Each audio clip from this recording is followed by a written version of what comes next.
Paran has lived his entire life in this damn underground bunker. His every day begins with brutal training. He does hundreds of push-ups with incredible weight on his back, and when he finally collapses from exhaustion, his father shows no mercy. He beats him for being too weak. In fact, his father beats him for any reason, and for no reason at all. And so it goes, day after day. That's why Paran has only one dream: to leave this bunker and see the outside world. The only thing he has is an old family photo, which gives him the confidence that his mother loves him. But his father, who locked him in this bunker, doesn't think so. He constantly repeats that she is dead, but our MC refuses to believe him, because he's such a bastard. He locked Paran here and repeats every day that he will never leave this place, because soon there will be an apocalypse outside where everyone will meet their end. The only thing that brightens Paran's days are books about the outside world, the world he so desperately wants to see with his own eyes, to finally find his mother and new friends. But reality is cruel, and all he sees now is his father's boot, which quickly brings him back to the harsh present. To get out, Paran must get the keys to the bunker, the ones his father always carries with him. And so, during one of the training sessions, he decides to take his shot.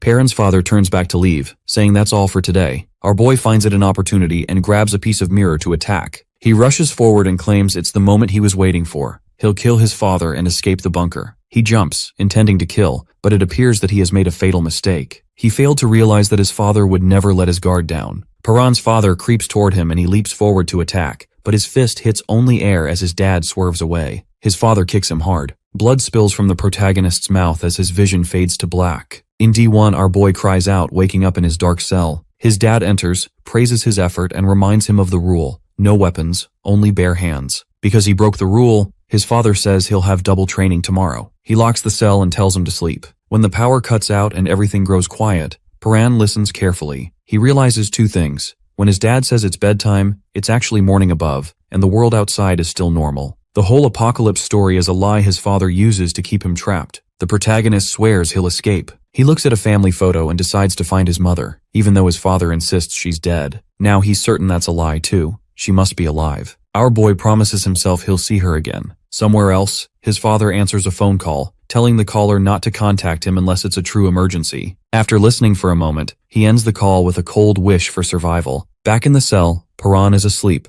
tied with rope and yelling to be freed. When his dad ignores him, he struggles against the ropes, whispering to himself as he feels them start to give. Just as he's about to break loose, his father rushes in and orders him to stop. The protagonist tries to mention the double training, but his dad interrupts, saying plans have changed. There will be no more training, only confinement. Our boy asks how he's supposed to prepare for the apocalypse while tied up, but his dad tells him to forget it. Thinking of his mother, Paran knows he'll never find her if he stays trapped. He fights harder, eventually snapping the ropes. His father demands to know what he's doing, but the protagonist keeps tearing at the restraints, even as his father's laughter echoes through the room. Suddenly his dad strikes him, sending him flying. The man warns him not to move, but our boy swings back, refusing to obey or give up, no matter the cost. When he finally breaks free, the protagonist is determined to see his father lose for once. He notices a flicker of something else beneath his dad's anger, maybe sadness. Paran wonders why his father looks at him that way. Then his dad punches him, and his vision goes black. Paran's dad stands by the chalkboard while the protagonist sits nearby,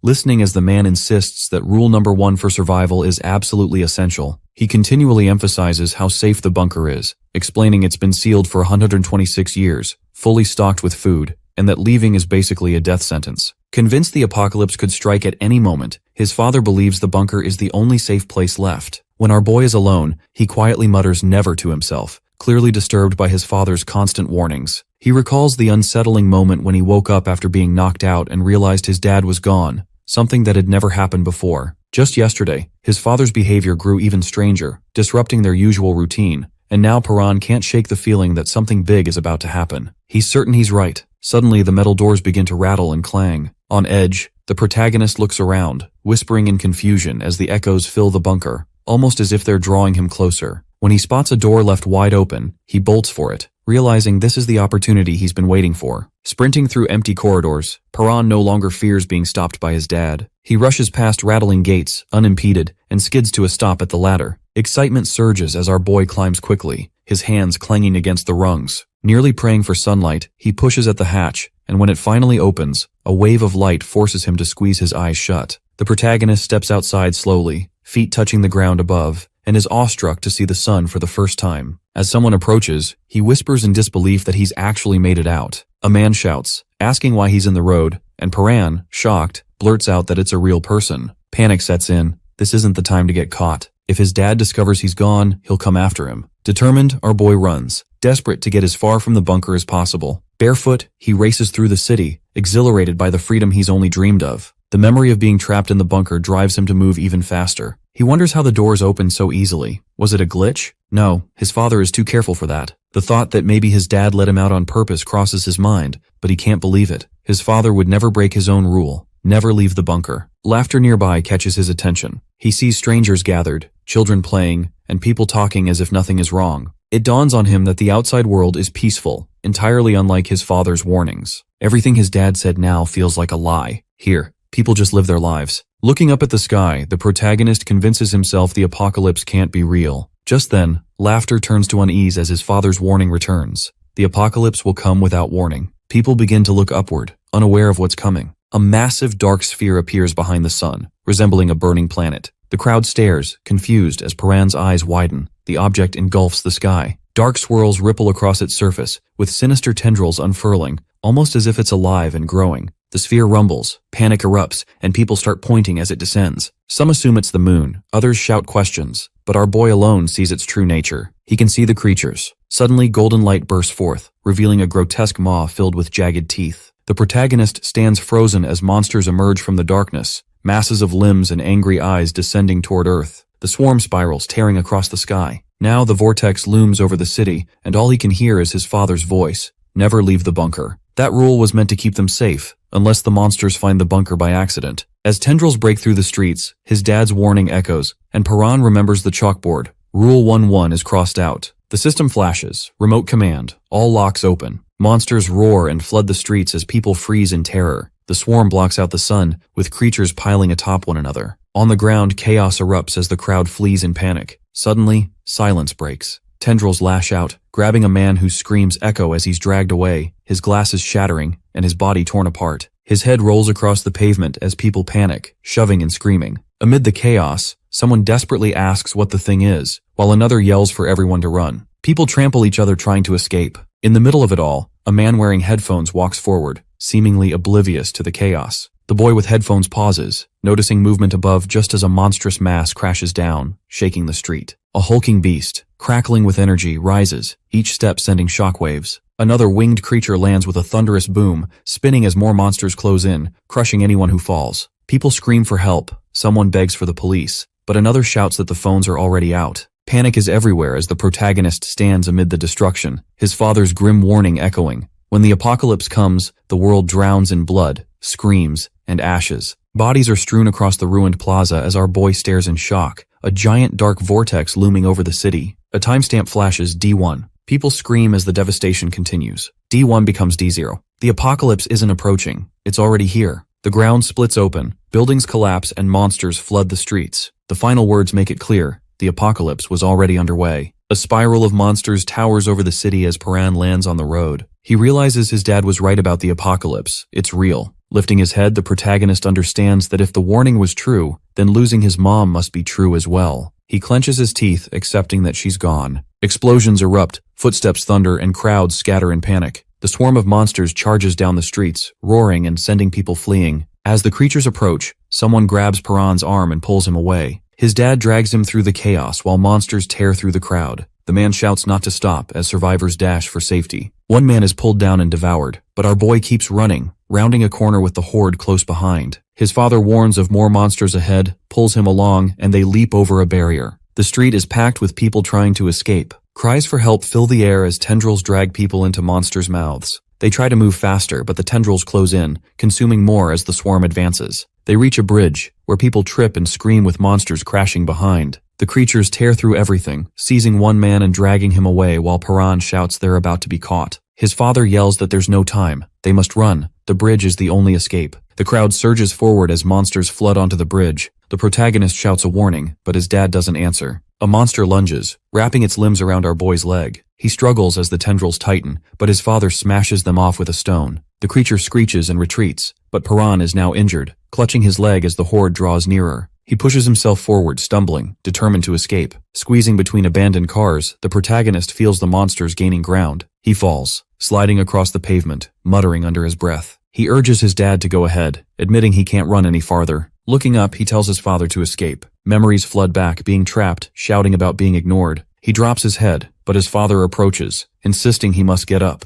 Our boy protests, asking why he should keep running, convinced there's no way out. His dad insists he knows Paran can make it. Shaking his head, the protagonist hesitates, but his father grabs his hand and pulls him to his feet. He tells him to run. Paran protests, wanting to know the plan, but his dad presses something into his hand and urges him to go. There's no time. He has to leave the bridge. The boy nods and limps away, weaving through the cars. Looking back, he sees the bridge shuddering, cables snapping, and the whole structure collapsing into the chasm, swallowed by dust and debris. He stops at the edge, whispering and calling out for his father. The protagonist stands there, staring at the wrecked city, unable to find the words to process what just happened. Looking down at his pendant, a memory surfaces. His dad once told him he could survive, that he knew how. Now, Paran wonders if this was all part of the plan from the beginning. He quietly asks himself why, questioning the timing and realizing he's actually made it this far. Uncertain about what to do next, our boy remembers dreaming of sunlight and freedom while trapped in the bunker. But now, as light flares in his hand, he feels emptier than ever. A memory of his mother's face flashes through his mind as he whispers why again,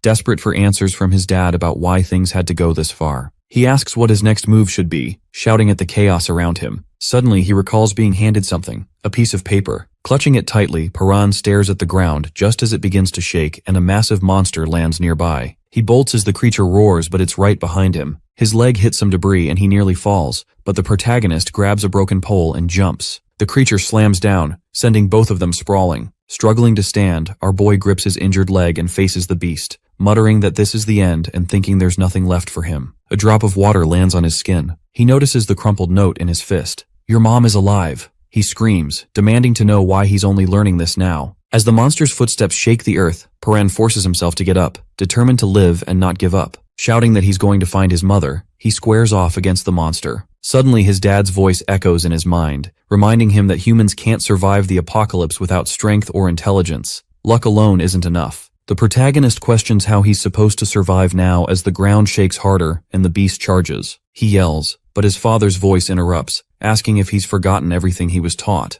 As the monster attacks, our boy dodges and ends up at its side. Spotting a weapon ahead, he grabs its arm and pulls himself up. He pivots, glaring at the charging creature, preparing to strike. Sliding under its claws, Paran snatches the weapon and dashes forward, swinging with determination, telling himself he's going to survive. The city lies in ruins. Monsters roam freely. One descends a tower while another moves through the rubble. Streets and buildings are broken and eerily quiet. When night falls, survivors shelter in the debris. One man wipes his face and grumbles that it's been 4 days. Another, frustrated, complains about the missing police and wonders what they're doing. A girl remarks that their hideout is fortunate but admits the food is gone. No one knows where to go next. Before she can continue, a man interrupts, asking her to stop because she's making everyone uncomfortable. Confused, the girl insists she isn't speaking loudly. The protagonist glances at the body behind her and clarifies that's not what he meant. Muttering about losing his mind, he's approached by a young girl who asks if he's checked everywhere. He replies that he has, but there's nothing left, and they'll need something if they want to survive. She recalls a place they haven't tried and decides to check it herself. As she heads out, our boy thanks her, admitting she's the only one who helps. She dismisses the compliment and disappears into the rubble. She finds 2 men and asks if they've seen any food. Instead, they begin eating from a hidden stash. She reminds them they were supposed to share, but one shrugs, claiming there was never an agreement. She points out they ate from the shared supply yesterday, but they feign ignorance. When she threatens to report them, they block her path and warn her not to try. She stands her ground. The bald man laughs, saying she can't escape,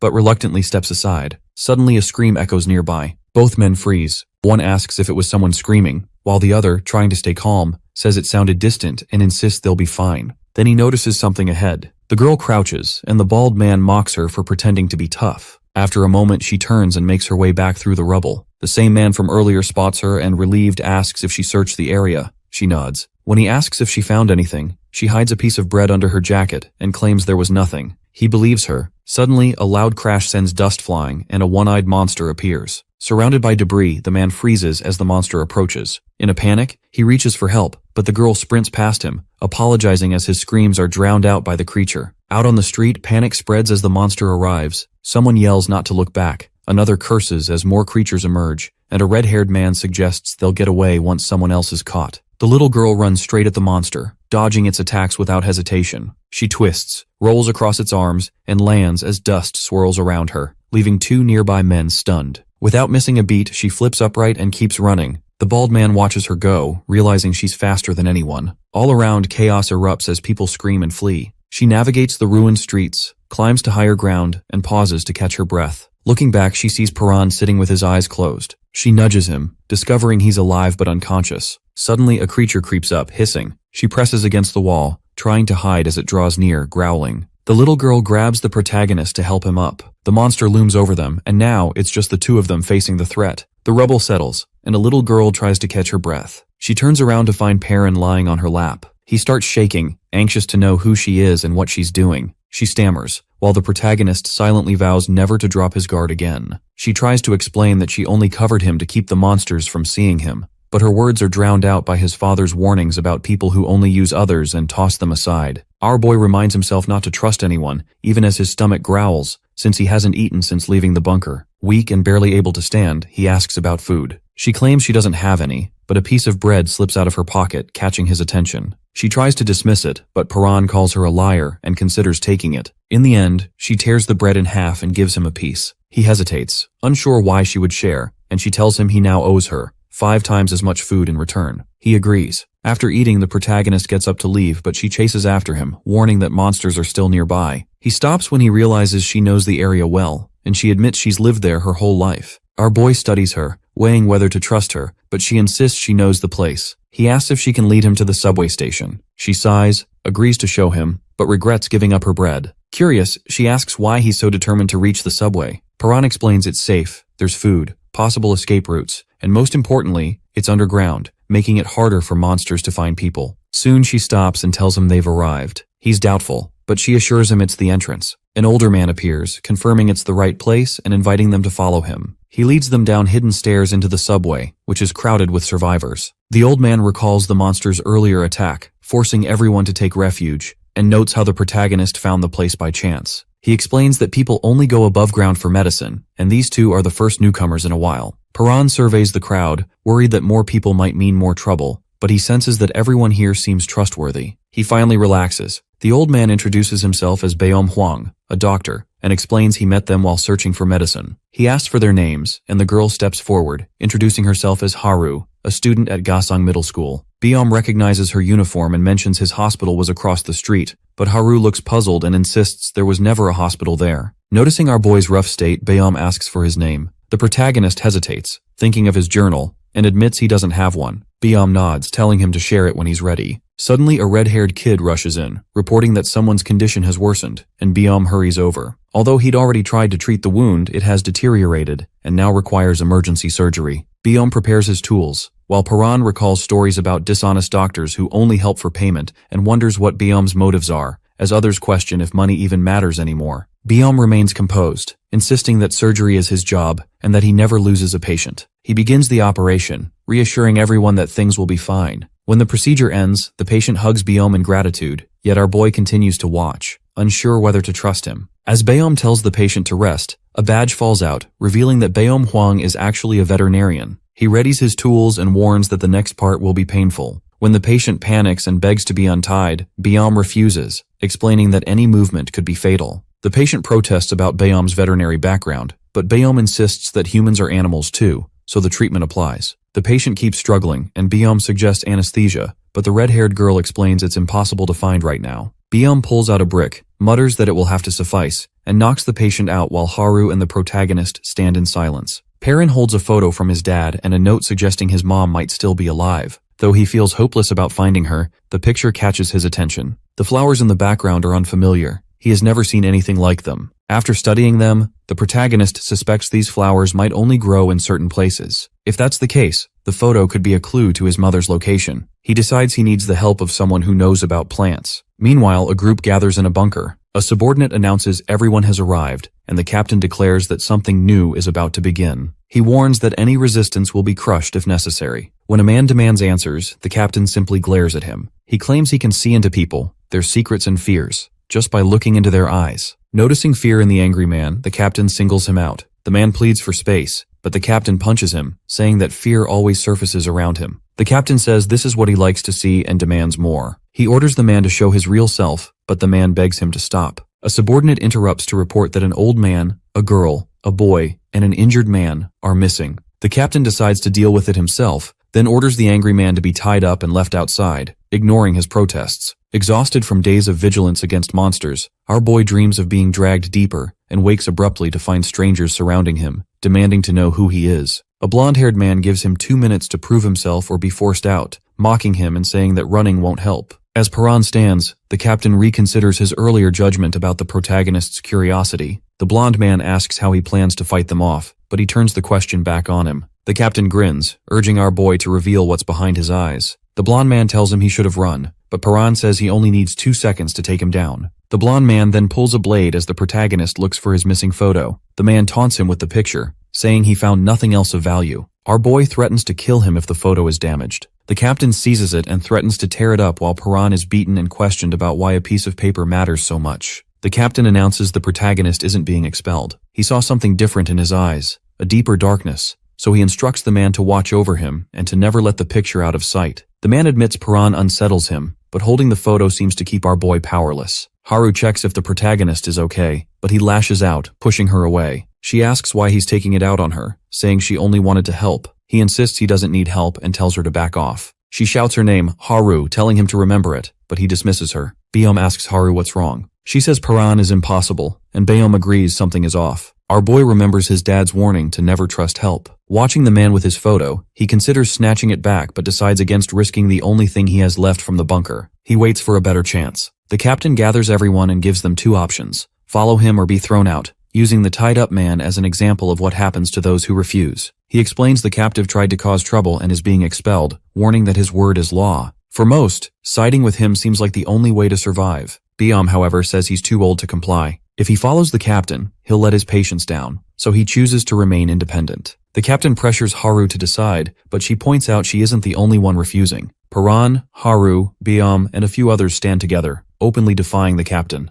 A red-haired girl jolts awake, grumpy and shouting about why no one bothered to wake her up. She curses, insisting she never wanted to be here anyway. As panic sets in, she claims everyone is doomed, targeted, and about to be tortured. Meanwhile, a calmer person shrugs off her worries, unconvinced things will get that bad. The red-haired girl glances over uncertainly, wondering if that could be true. The calm one just grins and jokes that maybe they'll starve or be thrown to monsters instead. Her face goes pale. She thinks he's lost it, but sudden loud noises outside interrupt the tension. A girl rushes out, only to be scolded by a man who apologizes to Beom for not keeping an eye on things. Beom drops to one knee and tells the girl to listen to her dad, but she mutters under her breath before stomping off, yelling that he's not her father. She insists her real dad is still out there searching for her with her mom. The man clarifies that he isn't her father, just someone she met while running away. He explains that after she got separated from her parents, he decided to look after her until they could reunite. When another boy steps in, a man lays down the rules. No one is allowed out of the room by order of the captain, and anyone who disobeys will be punished, regardless of who they are. Someone else adds that being a kid won't get him any leniency. Meanwhile, the boy looks around, trying to spot the man who took the photo. Elsewhere, it's mealtime. Guards hand out food, stating it's strictly 1 meal per person. The red-haired girl protests, complaining that their portions are much smaller than everyone else's. The guard repeats that it's the captain's order and insists they don't need much since they're stuck inside. The girl's hands shake with anger, and someone nearby tenses, sensing trouble. Simeon mentions he hasn't seen Chicken Comb. Whispers spread. Everyone knows Chicken Comb is the captain's right-hand man, notorious for breaking rules, wandering where he pleases, and frightening people with his strength. He's the type who smiles while beating someone up. Chicken Comb strolls by just as the little girl trips and spills her food on his vest. He gives her a dark grin, warns that annoying him leads to regret, and tells her to come with him. People whisper, convinced he's capable of hurting a child without hesitation. The girl trembles as he growls that running around is dangerous and orders her to follow, but it's clear he's heading for the group. Someone calls out in surprise. Chicken Comb turns to the guard and asks for a favor, give the girl another meal. The guard hesitates, reminding him about the 1 meal rule, but Chicken Comb towers over him and demands the guard's own meal. He hands it to the girl. The guard is confused, suspecting Chicken Comb has something cruel in mind, perhaps planning to force-feed her as punishment. Suddenly, the man looking after the girl bursts in, grabs her hand and demands everyone back off. He insists on knowing what's happening. Chicken Comb seems puzzled, asking what he did wrong, but the man just calls them all thugs and leaves with the girl. Chicken Comb pauses, then grins as they walk away. 2 girls notice there are more guards around now, and the boy mutters under his breath, debating whether to confront the blonde man himself. The blonde girl turns away in silence. Later, the girls sit quietly together. One shifts, noticing the boy alone in the dark. She approaches, but he grabs her wrist, eyes fierce, and accuses her of trying to set him up. She protests, saying she only wanted to talk. He repeats her words, suspicious, and asks if he just hates talking. She wants to know why he cares. He tells her to get to the point. She asks why he always sits alone, wondering if he's just shy. He snaps that all humans are his enemies, so there's no point in getting close to anyone. She insists she meant no harm, but he remains unconvinced. She sighs, telling him to think what he wants, but urges him to make up with Haru. He says he and Haru never fought and labels her just like everyone else, still human. The girl explains that Haru cries herself to sleep every night and seems burdened by something. She thinks a friend her age might help, but the boy dismisses it as pathetic. He argues that sadness is weakness, and survival should be the priority. She hesitates, then asks if he's ever lost someone he loved. He says no, claiming it will never happen. He has no one to lose and nothing to be sad about. She suggests that sounds lonely, but he insists he's fine. She tells him that if he ever dies, she will feel sad for him. He rolls his eyes, calling it ridiculous, and promises he won't be sad if she dies. She laughs, coughs, apologizes for talking too long, wishes him good night, and leaves. Nearby, the red-haired girl wakes up again, groaning about never being able to get any sleep. Perrin heads into this underground shelter, and there's this blonde guy who steals his picture. It's basically the only thing that could help him find his mom. Suddenly, gunshots ring out, and the thief starts messing with our boy, saying it's punishment for trying to escape. But Perrin just stares back, totally unafraid, telling him to drop the photo and just fight instead. The blonde one starts shaking, realizing the only thing our protagonist cares about is that picture, not even his own safety. He rants about how Perrin probably needs another beating, clutching the photo like it's gold. Our boy thinks about his dad's old line that people are all born bad, but he also remembers little moments of kindness he's seen. Then the girl from earlier rushes in, looking shocked, while Biom checks him over, insisting he has to clean up his wounds. Perrin's not into getting patched up, but he takes some food that she saved for him. Just as he's about to thank her, she starts coughing really hard. Biom says she needs medicine, but they're all out. He warns things will get even worse without it, but she stubbornly refuses to let anyone risk themselves for her, even as the coughs rack her. Our protagonist gets anxious and asks what happens if there's no medicine. Biom doesn't answer right away, but before he can, thugs show up. Meanwhile, the one with the photo is grumbling about the captain wanting him to show it off, wishing he could just kill Perrin and be done with it. Then Biom gets ordered to help some outsiders right away. He refuses, saying he's got someone critical to take care of, and the thug starts questioning whose side he's on. The girl, weak as she is, says she'll go upstairs for medicine herself, but Biom won't let her, warning she wouldn't make it. He steps up and says he'll go with her, but then the thug just stabs her, making some twisted joke about how easy it could have been to help. Everyone's in shock as she crumples, blood spreading across the floor. Perrin feels her life slipping away, and then some weird energy starts glowing from her wound, knocking him back. He can't help thinking how fragile people are as he sees that glow pulsing and her life fading. Her hands shake as she reaches for him, and she manages to whisper, reminding him of the time he said he wouldn't care if she died. Then her hand just drops, completely still. The thug wipes his knife clean while Biom yells at him, calling him a monster for killing without blinking. The killer just shrugs it off, claiming he saved Biom by keeping him from being forced above ground. He adds that they can't lose a doctor just because of one dying woman. Perrin just stands there as the thug taunts him, asking if he's scared now. Our boy stays quiet but looks up. The thug waves his bloody knife, and that's when he notices he doesn't have the photo anymore. Perrin spots it on the ground, must have dropped it when he pulled his blade. Dropping to his knees, the kid stares at the picture while the thug keeps poking at him, wanting to know what it means. Perrin steps closer, and the thug smirks, asking if he's finally going to fight. Then, out of nowhere, our protagonist lunges and hits him straight on, catching the soldier completely off guard. The thug tries to act tough, asking if Perrin is going to beat him up. Before he can even react, he's hit with a sudden punch, and the knife flies across the room. Our boy moves quickly, dashing forward and knocking him to the ground. The thug struggles to get up, but Perrin slams him back down. Groaning and unsteady, the man is grabbed by the shirt while the blade spins through the air. With perfect timing, our protagonist catches it, spins, and throws it across the room. The knife sticks into the thug's neck and everyone freezes. He shakes and hisses in pain while Perrin stands silently, watching. He remembers how easily he ambushed his opponent, realizing the man couldn't even respond. Frustrated, he curses under his breath, wishing he'd just taken the photo from the start. Muttering, he admits things would have turned out differently if he'd acted sooner. His heart races, dark energy swirling around him. Lifting the blade again, he prepares to attack, when a voice interrupts. Someone warns there's no going back after killing. Biom approaches, worry written on his face. Perrin hesitates, repeating the warning to himself. Angry, he questions why anyone would care about the thug. Biom says he's actually worried about him. His fist trembles as the older man asks if killing is really necessary. Silent and conflicted, Perrin looks down and admits there's no need. He thinks of his father, recalling how just crippling someone is enough to inspire fear, but then hears that mocking voice, accusing him of being too weak. He laughs bitterly, accusing Perrin of being afraid to kill. Steadying himself, our protagonist decides he will never become like these people. Even if the world ends, he wants to survive without needless killing. He drops the knife, and Biom's face lights up with relief. Turning away, Perrin insists it's not because of Biom, but because he refuses to sink to that level. He admits there's no real reason to kill, thinking of his missing mother. Whether she's alive or not, he realizes she wouldn't have wanted this. He steels himself and steps back. Sensing an opportunity, the thug charges, thinking he has a chance now that the blade is gone. Perrin reacts instantly, spinning and striking with a quick series of blows, knocking him down. As he stands over the beaten man, another survivor picks up the photo. Perrin sharply asks what he's doing. The man mutters that it must be important, then awkwardly wipes it off and tells him to keep it safe. More people gather around a covered body. Biom notices Haru and the little girl are missing. The babysitter recalls they went to the bathroom and says it's lucky they didn't see the chaos. One survivor points out that Perrin held back when he could have finished the fight,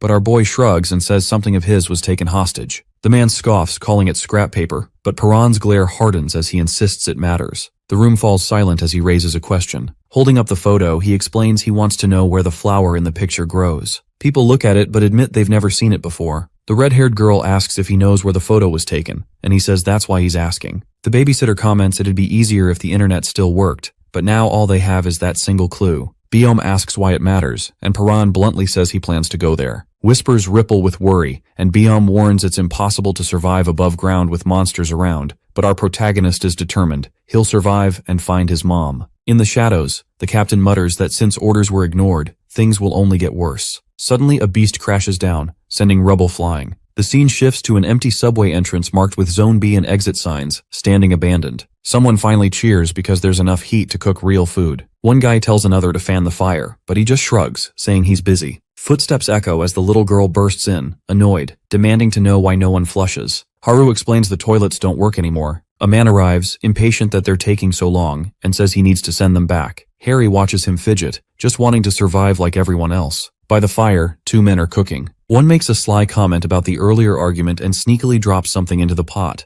The other notices and questions him, but is told to just keep stirring. He's unsure if he really saw anything. Suddenly, the pot explodes with a violent splash, startling both of them. Rocks crash down as the ceiling splits open and a massive tree-like creature bursts through. Its huge mouth looms over the men, leaving them frozen in fear. The captain spots the blonde thug's body on the floor. He mutters to himself, thinking he was right. There are people like this everywhere. Memories rush back, reflections of how some are just monsters in disguise, and now real monsters walk among them. Behind him, strange creatures begin to swarm in. Someone yells for him to be careful, warning that the boy is stronger than they thought. The captain ignores it and gets knocked back. Perrin stands his ground, eyes sharp. The leader gets up, calls everyone else weak, and locks eyes with our boy. He says he doesn't need advice from weaklings. What he wants is Perrin. He tells him to wipe off that smug look and promises to show who's in charge. Charging forward, he wonders if he'll finally see what's inside this kid. They stare at each other, tension rising, but darkness begins to close in. Within it, something moves. The captain's eyes widen as he realizes it isn't him looking into Perrin, but Perrin looking into him. The darkness twists, teeth snap shut,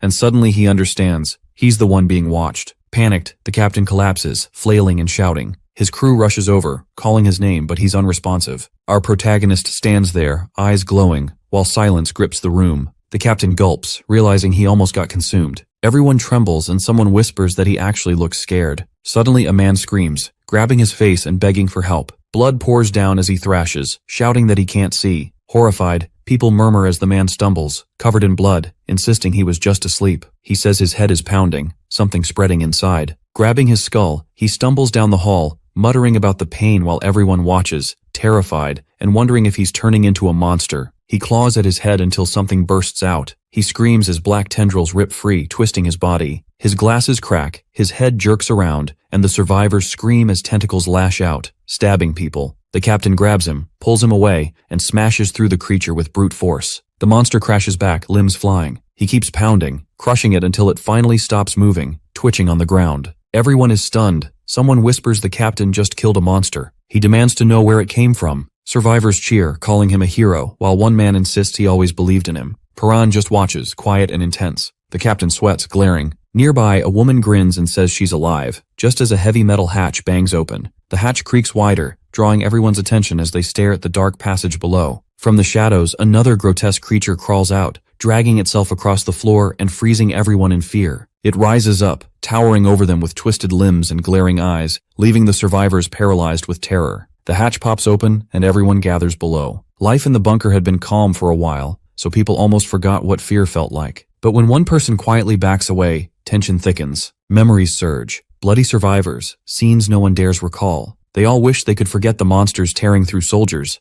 but those images stay burned in. Now, a grotesque beast with a single massive eye and jagged teeth claws its way up, reminding them why forgetting was never an option. The creature stomps in and panic erupts, screams, shoving, bodies crushed in the stampede. The captain shouts at everyone to fight back, his voice slicing through the chaos. Faces turn, torn between fleeing and standing their ground. Grabbing an axe, he declares this time will be different. There's only one monster, so if they stick together, they can win. Some remember he once defeated one of these things and begin to agree. There's nowhere left to run anyway. A rally builds. For the first time since everything began, they gather their courage and ask what to do next. But then blood drips from the captain's nose. His expression goes vacant. The crowd shifts uneasily as someone tries to reach him. He staggers forward. Then black tendrils tear free from his mouth and chest, twisting his body before their eyes. Gasps spread. The people recall he supposedly killed the monster earlier, but a woman cries out the truth. It's regenerating. Horror sets in. These things don't die. Now overtaken by tendrils, the captain smashes through walls, destruction exploding outward. Debris rains, blood splatters, people are torn apart. A girl shrieks as a beast grabs her, crushing others mid-scream. The creature lifts victims, squeezing until blood sprays, bodies piling into a grisly mound. The hallway becomes a slaughterhouse. Someone begs for help.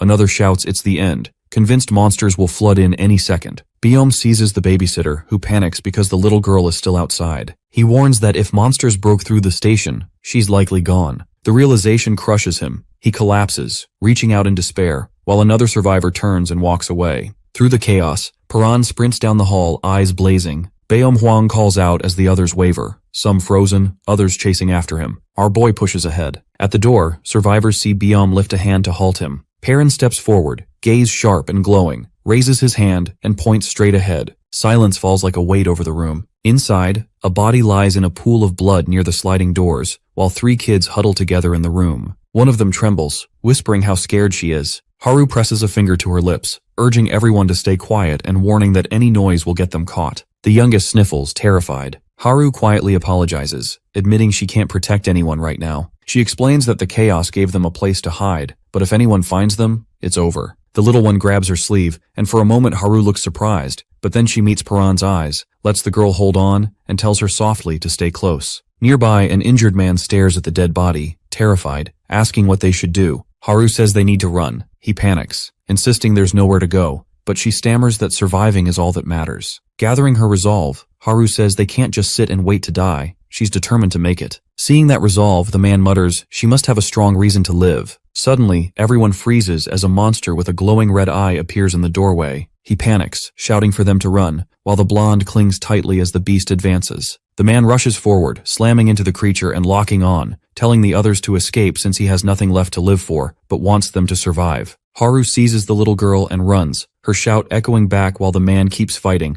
urging them not to forget his sacrifice. Out of nowhere, flames erupt as more survivors rush in, stabbing and smashing another monster. The blonde stops in shock as a woman drives her knife again and again into the creature, but it starts knitting itself back together. Someone screams it's regenerating. The woman curses and retreats, convinced they can't win, while Paran steps forward, silent. Others panic, demanding to know what he's doing, warning that fighting only gets people killed. Despite them, our boy charges in. The woman realizes he actually intends to fight, thinking he must have a death wish since even the captain couldn't beat one. The monster screeches and lunges, but Paran ducks low, seizes it, and yanks hard. Bones crack. He flips forward, leaps high, and lands crouched. Everyone stares in disbelief as he tears through the monster's tendrils with his bare hands. The beast thrashes, but our protagonist stays calm, ripping it apart piece by piece. Biom and the woman watch, stunned. She mutters it doesn't matter, since even the captain killed one before, but more horrors crawl from the shadows, roaring. Still, Paran stands firm, unfazed, locking eyes with them. As they charge, he bolts forward and smashes a giant one in the mouth with devastating force. Another lunges, but he springs up, slams down, grabs it, and rips it apart. Tendrils snap and scatter under his blows. Biom and the woman are sure he's finished, but Paran emerges untouched, surrounded by writhing limbs. Biom mutters in awe that the boy is still alive, and the woman can't even speak. Despite the monsters regenerating again and again, everyone watches as our boy holds his ground. He takes a deep breath, his father's words echoing. Every living thing has a source that gives it life. A glowing flower flashes in his memory, and his father's voice repeats, "Destroy the source. Once you find it, smash it." Perrin darts through the horde, eyes searching. He lunges at one, tears it open, and there it is. A glowing seed deep inside, the true source. Steeling himself, he drives his weapon straight in. A burst of energy erupts. Tendrils whip violently. The monster convulses as he pushes harder. Breathing raggedly, Perrin stands over the wreckage, the shattered seed glowing faintly at his feet. The survivors stand in shock, staring down the hallway. One whispers that the monster is really gone, while Biom watches a blood-soaked figure move past the wreckage. Haru pulls another girl along the corridor when a loud boom rattles the bunker. She shouts that something is coming, and their footsteps echo frantically as they break into a run. Racing around a corner, Haru suddenly comes face to face with a massive creature charging straight at her. She tries to leap aside but slips and crashes to the floor. The monster locks its glowing eye on her. She glances back, hearing those heavy steps pounding closer. Then, without warning, a swirling void rips open before her, pulling her vision into darkness. Shadows twist and churn as a strike slices past. From behind, Biom gasps, barely able to form words. Haru stumbles back into the group, alive, untouched. Relief floods the room, but she stands there shaking, mumbling in shock. Then someone yells about the missing little girl. Haru jumps, blurting out too much, and in doing so accidentally reveals where Perrin is. The group collapses into tears, the babysitter sobbing, desperate to know if the child is safe. At that moment, a pair of tiny shoes appears in the doorway. Everyone freezes. The little girl steps forward, her dress bloodied and torn,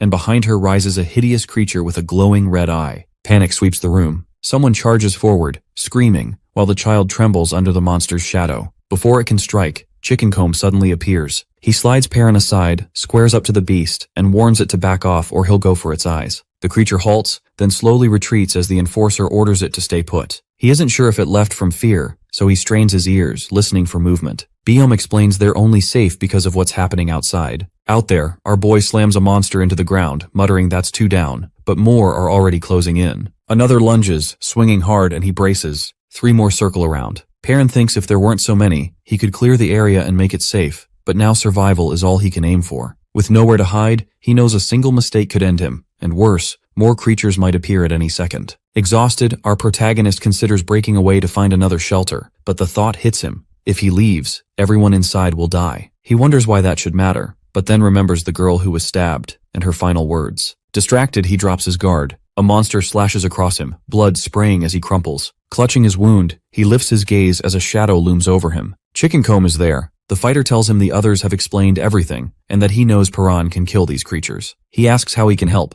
The babysitter snatches up his shield, ready to dive in, while the little girl watches in silence. Perrin mutters under his breath, still not sure why these people insist on helping him. Chickencomb just shrugs, as if it's obvious. They all want to survive. The babysitter adds that if our boy goes down, none of them stand a chance, so backing him up is the only option. He extends his hand. Perrin hesitates, then nods, telling them to create a distraction. He figures betrayal isn't likely when survival is the only thing keeping them together. A monster charges, and both Chickencomb and the babysitter move in to block, giving our protagonist a narrow opening despite his injuries. Chickencomb jeers at the beast, just the distraction Perrin needs. He darts forward, strikes his first target, and cracks open the monster's glowing core, which pulses with wild energy. The creature fires beams of light, forcing him to weave and duck, but he doesn't give ground. Pushing through the onslaught, he grabs hold and spins it until the core is completely exposed. He shouts he's finally found the weak spot. Lunging in, he misses. Just as the monster begins charging a devastating blast, the beam fires, but the babysitter throws up his shield, straining to hold it back. That moment is enough. Perrin regains his focus, drives his strike into the core, and smashes it apart. The beast collapses. Biom admits he'd only slow everyone down, and the red-haired girl agrees, especially with corpses twitching around them. Someone yells at a nearby monster, shouting that the captain is dead. The babysitter glances back to check on Perrin, but he simply points to the shattered core at his feet. Chickencomb demands a lesson, so our boy explains,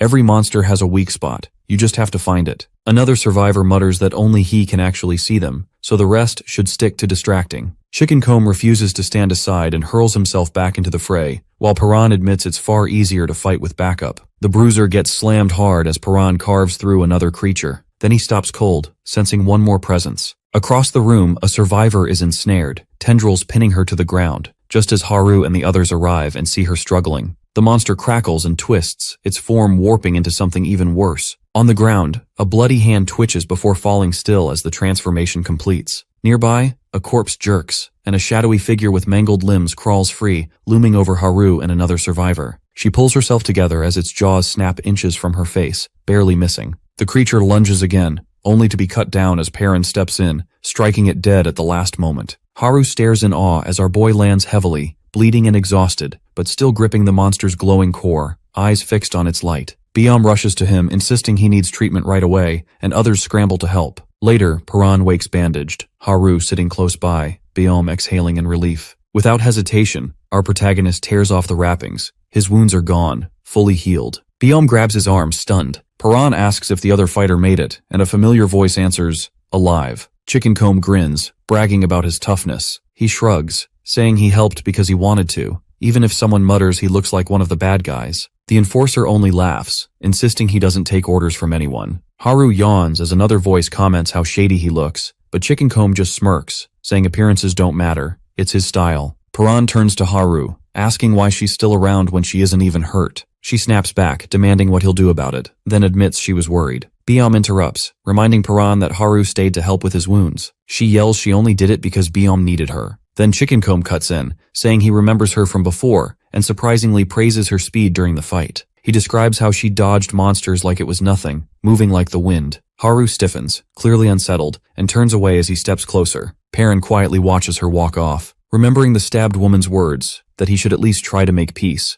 Our boy calls out her name. He asks if that's really it, and without turning, she softly confirms. Later, during a meeting, a man with glasses addresses the group. Only 12 survivors remain out of 43. He corrects himself, saying that's about 78% lost. He explains that many bodies were found gray and shriveled, like mummies. A woman says the monsters drained them, then wonders aloud if there's some kind of government experiment. She mentions rumors, while others insist they fell from the sky. Someone throws out aliens, but another silences him, reminding them bigger issues remain. All eyes shift to Perrin. They demand to know how he fights like that, how he knew how to kill the monsters. With Haru watching, our boy answers simply, he's been training and preparing for the apocalypse since the day he was born. Perrin holds up the photo, saying it's the only thing he took from the bunker, but the woman stays skeptical. She thinks he could be lying and demands more proof, doubting his story about living underground and knowing the apocalypse was coming. To her, one photo isn't enough. Still, she admits he's a skilled fighter, and the others start leaning toward believing in his strength. Suddenly, a survivor lunges at him, but our boy dodges effortlessly. The attacker panics, apologizes, and quickly claims he now believes the bunker story. Biom steps in, saying he's convinced too,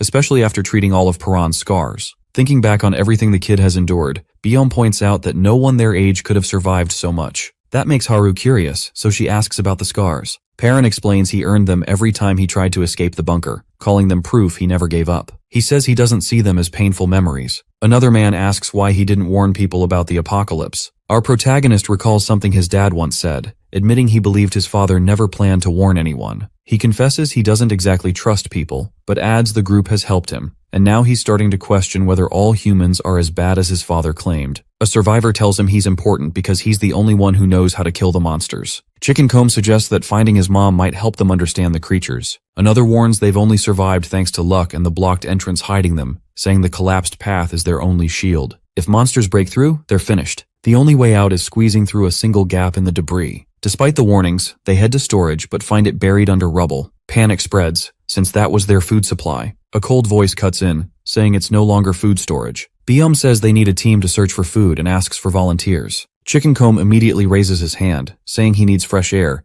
but someone points out he's still injured. He insists he can go, but Biom refuses, saying he has to recover. Others add that going above is suicide. Even a cloaked figure agrees. Biom looks troubled. There's only enough food for a week. Perrin steps forward, calm and firm, saying he'll go. Biom is grateful, but our boy says he wanted to anyway. He hopes to find other survivors, someone who recognizes the photo, or maybe even a safer base. 2 more survivors volunteer, including a girl about his age. She admits Perrin risked his life for everyone, while she would have just run away. When someone calls for Haru, she doesn't respond, clearly rattled. Perrin notices her hesitation and asks what's wrong. The room grows awkward, people instead wondering aloud if he really plans to go outside without a shirt. A woman hands him one she sewed while he slept. He asks about it, and she explains she used to be a designer with lines of people waiting for her clothes, back when society still existed. Paran remembers reading about people wearing different styles and how he used to ask his father why he always gave him the same outfit. He always wanted something new. His father would laugh and say he wore the same thing too. Our protagonist admits his dream was to try new clothes above ground. He thanks her sincerely. Just then, Haru finally speaks, saying she wants to ask him something as he slides on his pants. He looks up and asks what it is. Haru stands frozen in front of Paran while the other survivors whisper among themselves, hardly believing what they're seeing. Flustered, she suddenly yells at him, calls him a pervert, and swings. Our boy dodges, baffled, and tries to ask why she's attacking, but Haru slips mid-swing and crashes to the ground. She refuses to get up, just lying there. Paran, still clueless, approaches until someone in the group mutters something about a scar, making her lower her head. He tells her to stand, but Haru snaps back, demanding he put on clothes first. He sighs, agrees, gets dressed, and then wonders aloud how the monsters even appeared. The survivors speculate that the fire may have drawn them in, noticing traces of cooking. The red-haired girl excitedly snatches a lighter, but Paran quickly warns that fire attracts monsters. She freezes, panic spreading as the group realizes what that means. Haru stares at the lighter until the girl nervously hands it over and she grips it tight, backing away. A boy suddenly recognizes Haru, calling her the track star from Gasong Middle School, saying he spotted her scar right away. He claims it looks cool, though Haru privately feels otherwise. To her, the scar is nothing but proof of fear and cowardice, never something to admire. Her mind drifts back to classmates laughing, to how she always felt weak. Flashback. Her first day at middle school, nervous, clutching her bag, while her parents wish her luck and urge her to study hard. Her brother cheers, her new classmates whisper curiously, and her parents watch with worry. Her father quietly wonders if she'll be okay, remembering how cheerful she used to be. Her mother mentions how anxious she's been since the incident, how much she struggles every day. Memory sharpens. Young Haru, cornered by a shadowy man who grabs her and raises a knife as her parents scream. She bites him, breaks free, but collapses. Trembling, she stares up as blood sprays when the blade slashes her. Her father rushes in, her mother cries out, her vision fades. She wakes in a hospital bed screaming, her parents clutching her, assuring her she's safe and that the man was arrested. But even as they hug her, she keeps shaking, staring at her bandaged scar, still terrified. At school, Haru sits quietly while classmates chat about scary experiences. She gazes out the window and sees shadows, hallucinations of the man. A girl asks what frightens her most. Another repeats the question. Haru hesitates, unable to answer. Later, she admits she fears dying. The room falls silent until the girl clarifies she meant horror movies. Track practice. The coach calls her up. Since the scar, she never stops feeling hunted, always sensing someone right behind her. At the signal, she runs, each step haunted by memory, fear driving her legs. She stumbles but pushes on. She sees herself as a coward, but then the coach calls out. She's broken another record. Teammates cheer. The coach praises her, saying she could be a star, amazed she's been breaking records after only 2 years. Reporters gather to meet the girl with the scar. Nervous, Haru greets them. They ask for a photo, encourage her. One even calls himself a fan and puts a hand on her shoulder. She flinches. He pulls back, scoffing, calling her weird, insisting he meant no harm. The coach tries to defend her, but the man mutters, she's just jumpy, a nervous wreck. Haru says nothing. Dinner that night. Her father scrolls on his phone, earning a scolding from her mother. He laughs, apologizes, and asks about the reporter. Her brother marvels at her speed. Her father says he can't wait to see her on TV. He admits her running talent blossomed after the incident. Haru realizes each time she runs, the memories return. It's ironic. She started running to stop being a coward, but nothing really changed. She grabs her uniform and heads out. Her father reassures her that fear doesn't make her abnormal. She protests, believing her fear makes her unworthy. He hugs her, insists she doesn't need to hide, and tells her the scar is proof of bravery, that her family loves her no matter what. Haru cries, remembering how much the coward label hurt, how desperately she tried to change, not realizing what truly mattered. She recalls her family embracing her, her father's voice reminding her she isn't broken, that it's okay to be afraid. He holds out his pinky, asking her to promise not to cry even when she's scared. Haru agrees, determined. Just as they prepare to leave together, disaster strikes. Something crashes through the building, debris rains down, her father looks stunned, and the family rushes out into a shattered city. The massive stone giant appears just as Haru's dad collapses, struggling to rise again. He catches her gaze as she calls out to him. Stumbling, he warns her not to come closer when she rushes toward him, worried about his wound. Haru freezes, torn, eyes brimming with tears. He tells her she could still escape if she wants to. Determined, he insists he'll look after Mom and Soil, but she refuses to leave. Screaming, she cries that she could never abandon him, that he means everything to her now. She swears she can't run, promising she'd never forgive herself if she did, and breaks down, eyes locked on her father's back as he shields her from the oncoming monsters. Suddenly light bursts around him and everything fades. Now Haru is racing through darkness, her father's words echoing, It's okay to be scared. Nothing's wrong with you for feeling that way. Still, she refuses to accept it. She pushes herself harder, remembering his kindness but admitting she always kept running away. Clenching her fists, she promises herself she's done running. Standing before Paran, she declares she's coming too, that she'll never run away again. Monsters prowl the rooftops as survivors edge into the city. The group sneaks past a lurking beast. It roars, but they duck behind cover and slip away. One survivor exhales in relief, another cracks a nervous joke, and our boy assures them it's safe. Haru hears someone ask about the map.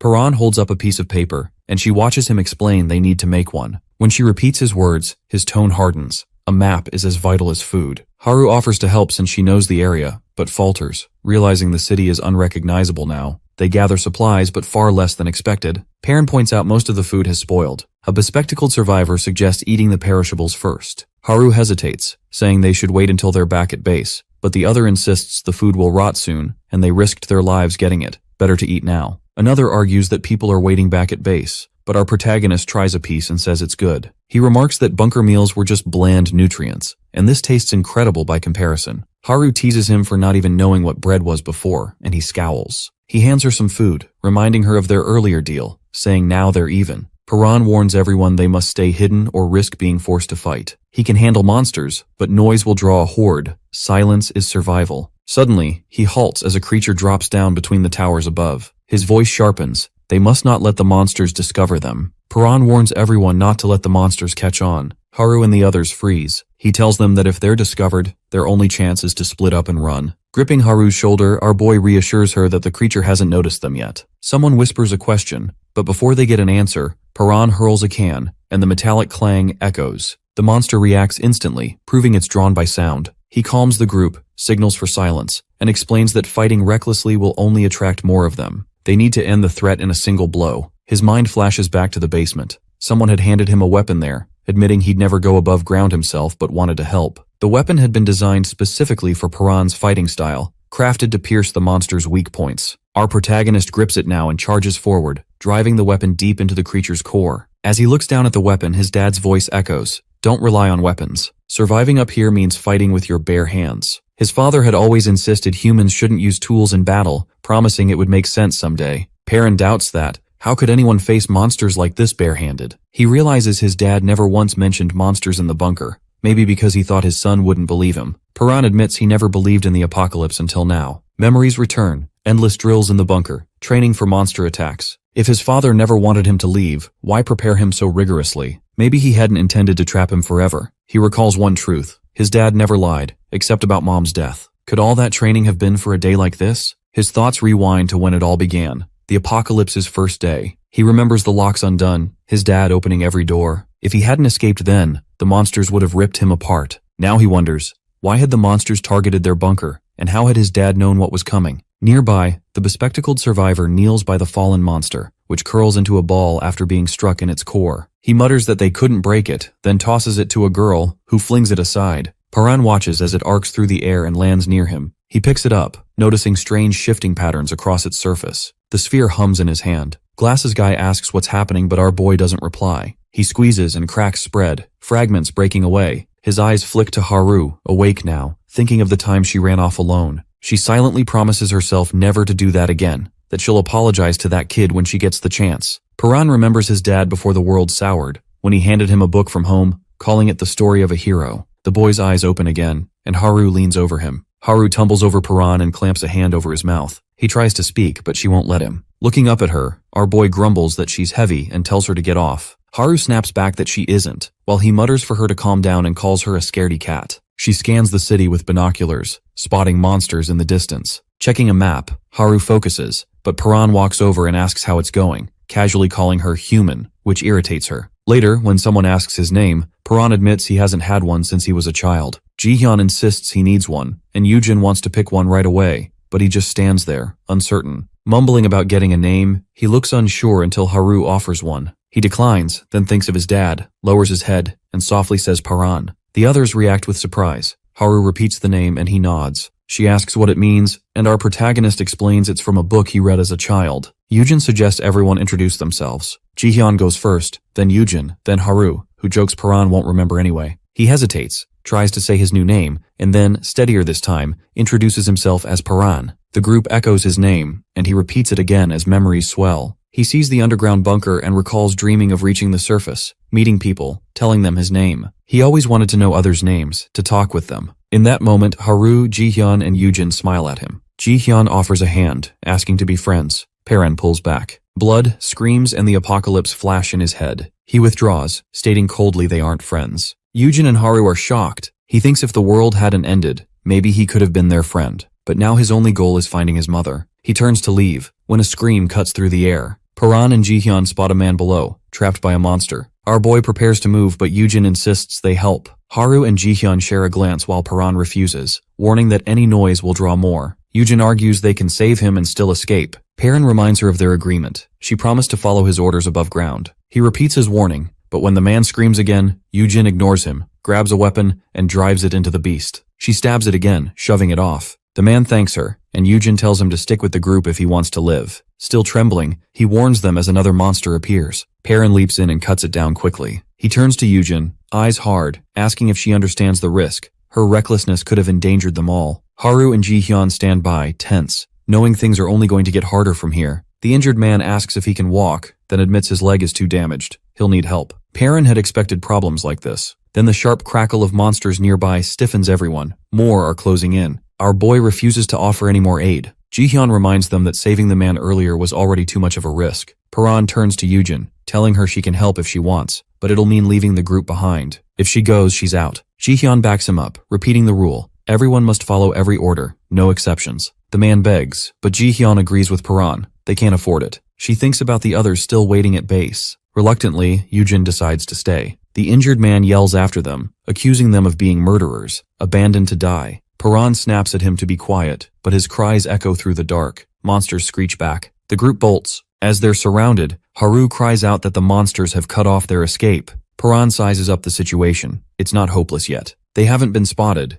If they move fast and retrace their steps, they can slip away. Then the injured man flicks a lighter, flame sparking in his hand. Everyone freezes. He gestures at a smoking sign, but Jihyun barks that isn't the point. Fire will draw even more. The man shrugs, muttering he already knows. Fire had destroyed his home. Jihyun presses him, but the lighter flares, smoke curling upward. Shadows stretch as monsters creep closer. The man mutters it's his time, that he just wants one last smoke. Creatures drop down screeching. Paran yells for everyone to run, charging forward, voice sharp as he shouts again for them to move. The man stays behind. Paran dashes ahead, Jihyun right behind him. Haru looks back just in time to see a beast lunge for the man. She cries out, horrified. Paran slides in, blade flashing, and slashes the monster before it can strike. His weapon tears through flesh as he lands. He plants his feet, weapon braced, as the beast stomps closer. Behind him, the others stand frozen. Paran snarls at them, reminding them he told them to run. Jihyun protests. He promised he'd escape too, so why is he still here? Our boy wonders the same, but grips his weapon tighter. Jihyun warns that if Paran stays, the monsters might chase them and wipe out everyone. Yujin lashes out, stabbing another creature. Haru watches as Jihyun and Yujin struggle, more beasts closing in. Paran roars again for them to get out. Jihyun insists they can win. There are fewer now, and if they fight together, they can make it back. But then the air splits. A massive, twisted red monster lumbers in, fiery cores blazing, grotesque limbs writhing. Paran squares up as the air shudders around it. Jihyun freezes when the other monsters bow low to their new master. Our protagonist shouts at him to run, but Jihyun stands paralyzed. In a single motion, the monster seizes him and rips his heart free. His body collapses, blood soaking through his vest. Jihyun lies sprawled in a spreading pool of blood. Haru collapses to her knees, screaming his name. Yujin panics, crying out while Paran grips his weapon, forcing himself into motion. He lunges at the hulking beast, but the weapon snaps on impact. With a brutal swipe, the monster hurls our boy across the ground, ribs cracking. Gasping, Paran forces himself upright just in time to see the creature crush Jihyun's heart in its hand before discarding the body. As it mutates, swelling larger and more grotesque, it advances. He shouts at Haru to run, yelling for everyone to move, but she shakes her head, refusing. Running now would just mean losing someone else she loves. She won't back down. The beast seizes Yujin, and Haru grips her weapon, trembling but resolute. Yujin blames herself for everything, begging the others to escape, convinced she's only endangered them. She charges forward in desperation, drawing the monsters onto her. Her voice echoes, pleading with them to survive. But she's quickly engulfed, torn apart before their eyes. Paran stares, horrified, as the massive glowing monster continues its rampage, stabbing down survivors while he and Haru brace themselves. He implores her to run, but Haru demands to know how he can say that. What about him? Perrin keeps stepping forward, refusing to stop. She presses him, asking why he's trying to sacrifice himself, reminding him he was the one who wanted them to escape together. His voice is low as he admits that running would have been the logical choice. When she pushes further, he quietly thanks her. As he advances, his thoughts drift, sharing meals, learning names, finally standing on the surface. Everything he'd once dreamed of. He says that once someone dies, that's it. No more talking, no more calling each other's names. He begs Haru to run, insisting he can't stand watching any more friends die. Haru shakes her head in disbelief, whispering over and over that this can't be happening again. Dark shapes creep closer. Perrin urges her to leave, his voice sharp. She shouts back, demanding why, but he insists she has to run. Haru cries that he sounds just like her father, the same words he said back then. Tears stream as she remembers the promise she made.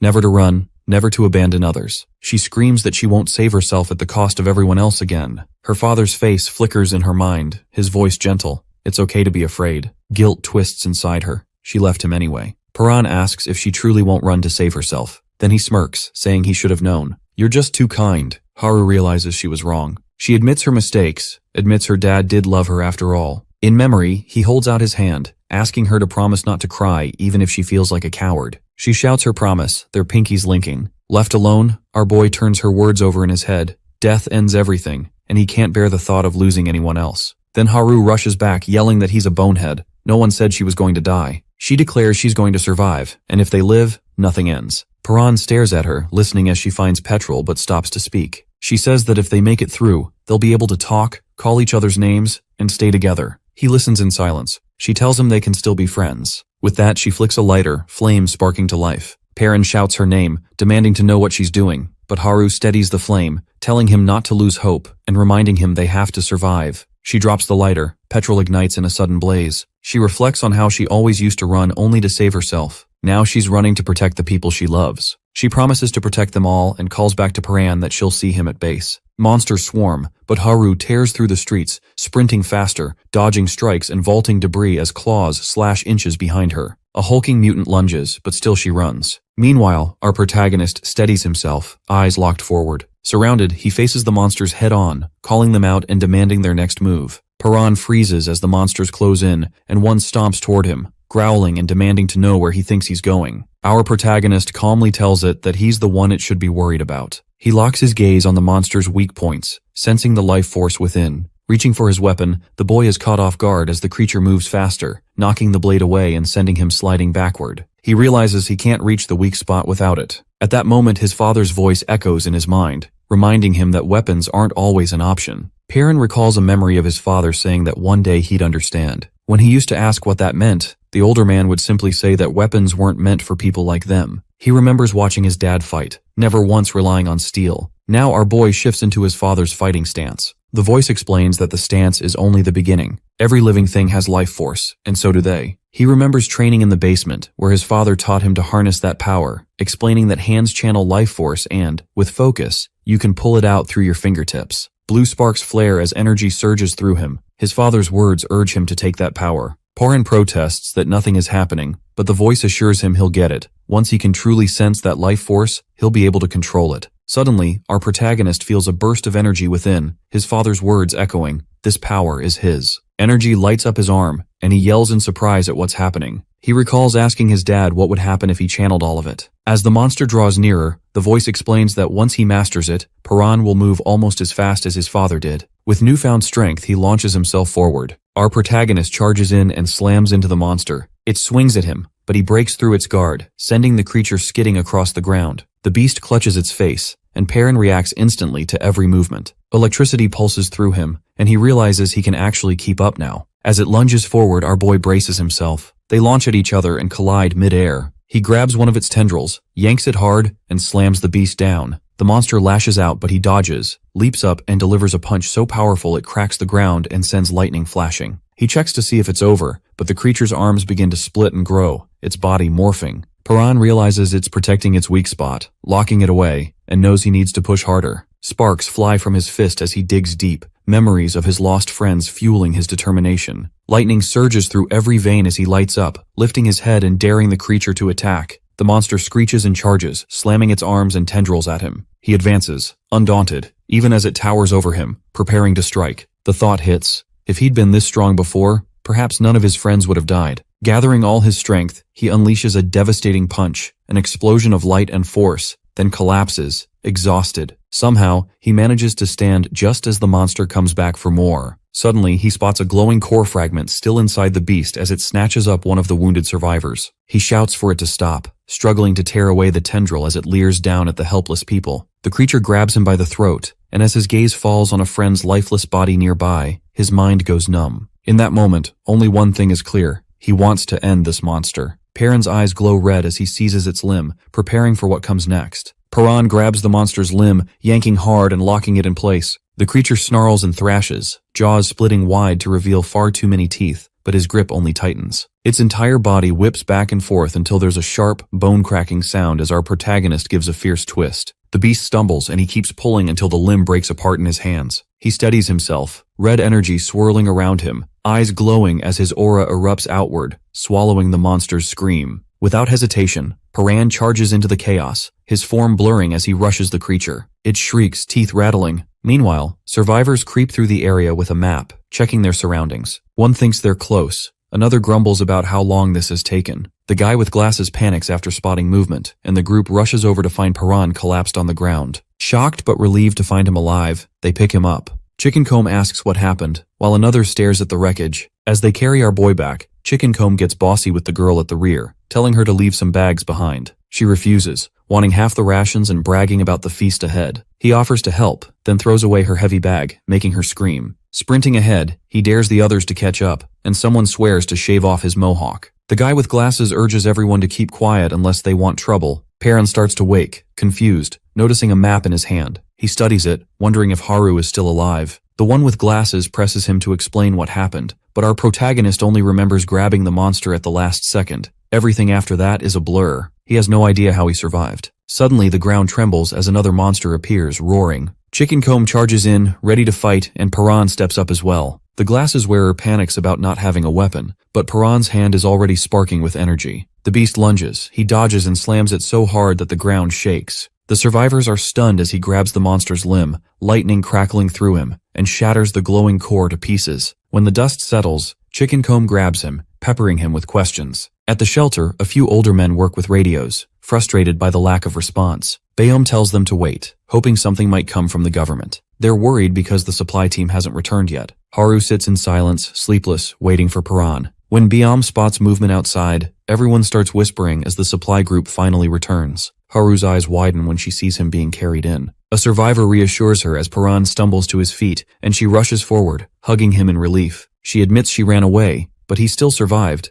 and she breaks down in tears as the others watch. The supply run brought back 7 days' worth of food and some medicine, but the cost was high. They lost 2 people. When Perrin wakes, Haru greets him. He says he dreamed that someone hugged him, but she brushes it off as just a dream. He notices her wounded legs, but she jokes that he looks even worse. He replies that he heals quickly, and she calls him a monster before quickly apologizing. Haru says they're opposites. She's always run while he's always fought. She admits she's always hidden her cowardice, but now she accepts it. She's a coward, but she's choosing to fight and wants to change. A little girl appears. Haru is shocked and apologizes for leaving her before, wishing she'd spoken up sooner. The girl holds out a hairpin, and when Haru asks about it, surprised it's hers, the child insists it's a gift, saying her bangs are in her eyes. Haru hesitates, but the girl reassures her she has another pin. Touching her scar, Haru thinks of it as proof she kept fighting, all while Perrin watches. She clips the pin in and asks if she looks pretty. The little girl agrees she does. Despite all the loss and frustration, hope remains. Perrin sits quietly, holding a small trinket. Suddenly, a buzzing noise draws everyone's attention to the radio. He turns as a voice comes through the static, testing the mic. The group realizes the radio is working. The broadcaster explains they saw the apocalypse coming and prepared. Now, it's up to the listeners whether to believe. Our boy listens closely, tense, as the voice finishes, leaving the next move up to them. List comes on the radio and introduces himself, his voice calm but commanding. He tells listeners that surviving without any preparation is already impressive. Then he explains his plan.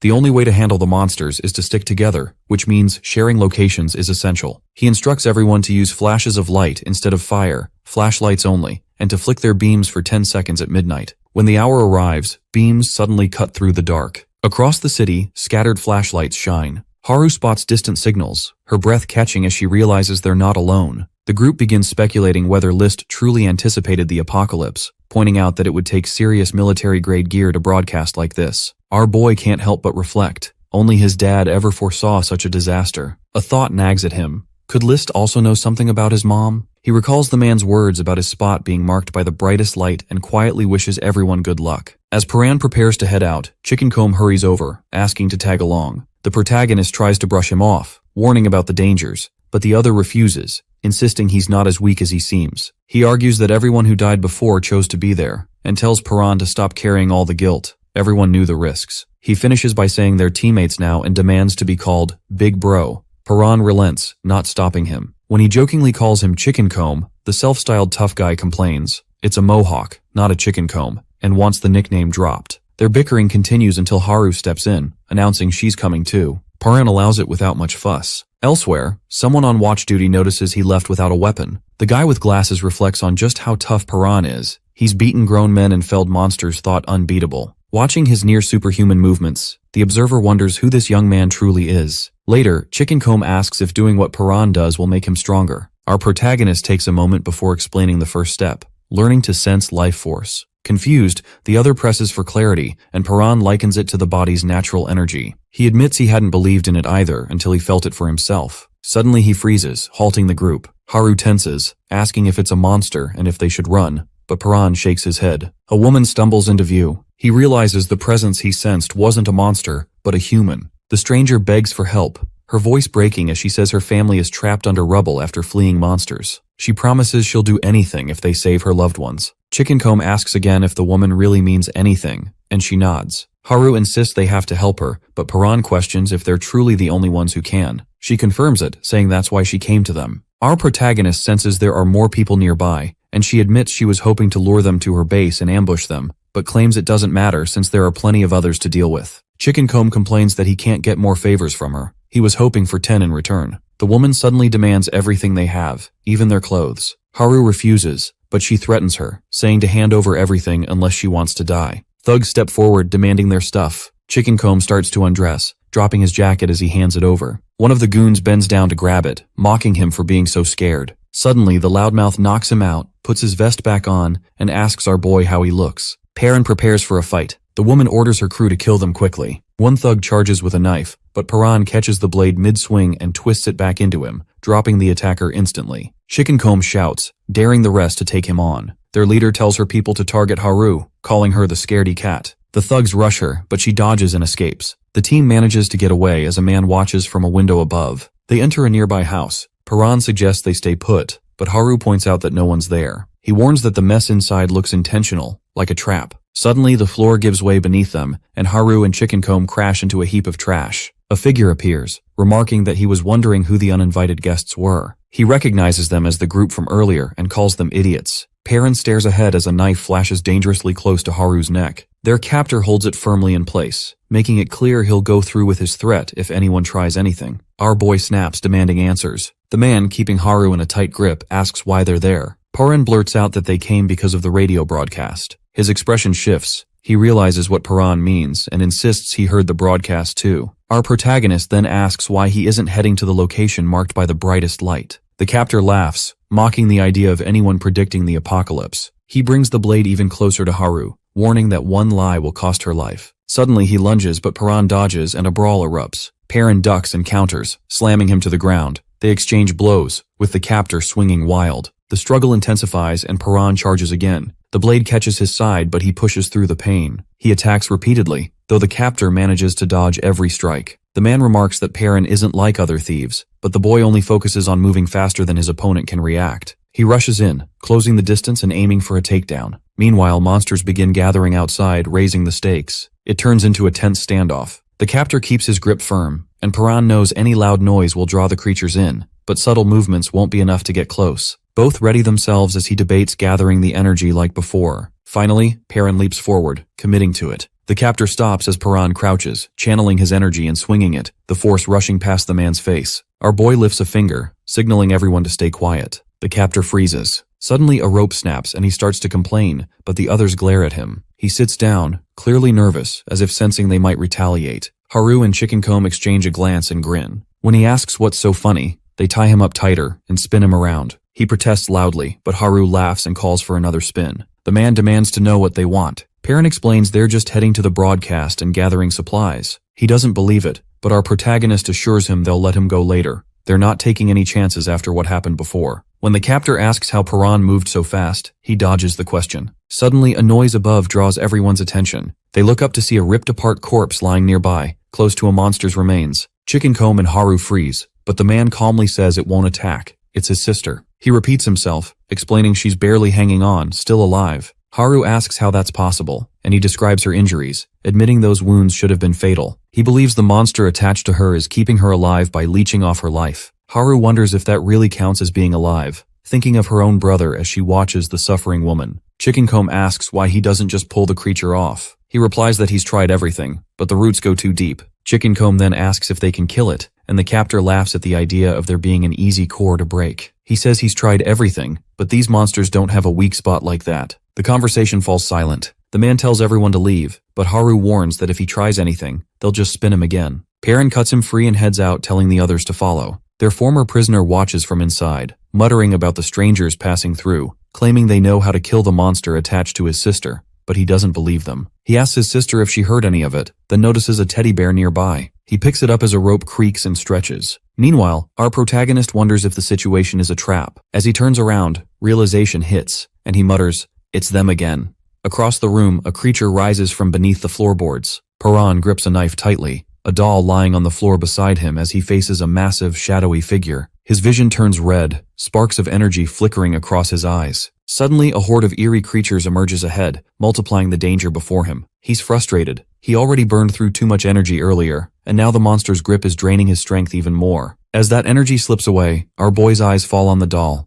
and he remembers the promise he made. He reminds himself to keep that promise no matter what. Memories flash through his mind. He walks along, answering a call and promising he won't be late. In another place, his sister listens in, anxious, asking how many chances he has left. The captor's voice rings out, "None." He's always had this unusual talent. The vision shifts. Glimpses show Jingu with glowing eyes, scanning possible futures, able to predict outcomes to any event. During matches, he always takes the win, but never looks satisfied. When someone asks why Jin isn't celebrating, he admits he saw it all coming. On a phone call, he's reminded about their promise to watch a show together. He explains his ability. He simulates every scenario by simply observing. When a biker loses control and heads toward him, Jin steps aside, lands a hit, and the crash unfolds behind him. He admits that while his power lets him predict things, overusing it leaves him exhausted and always ends in a headache. When asked about the crash, he brushes it off. His sister calls, asking what he went out to buy, unaware that it's for her birthday. Holding the doll, his phone buzzes and an uneasy feeling sets in. People around him are looking up, so he follows their gaze and sees a massive dark sphere hanging in the sky. Shaken, Jin watches as a monstrous thing with twisted limbs descends. He suddenly realizes his predictive power is useless. He can't see any futures, only chaos and monsters everywhere. He notices the disaster unfolding nearby.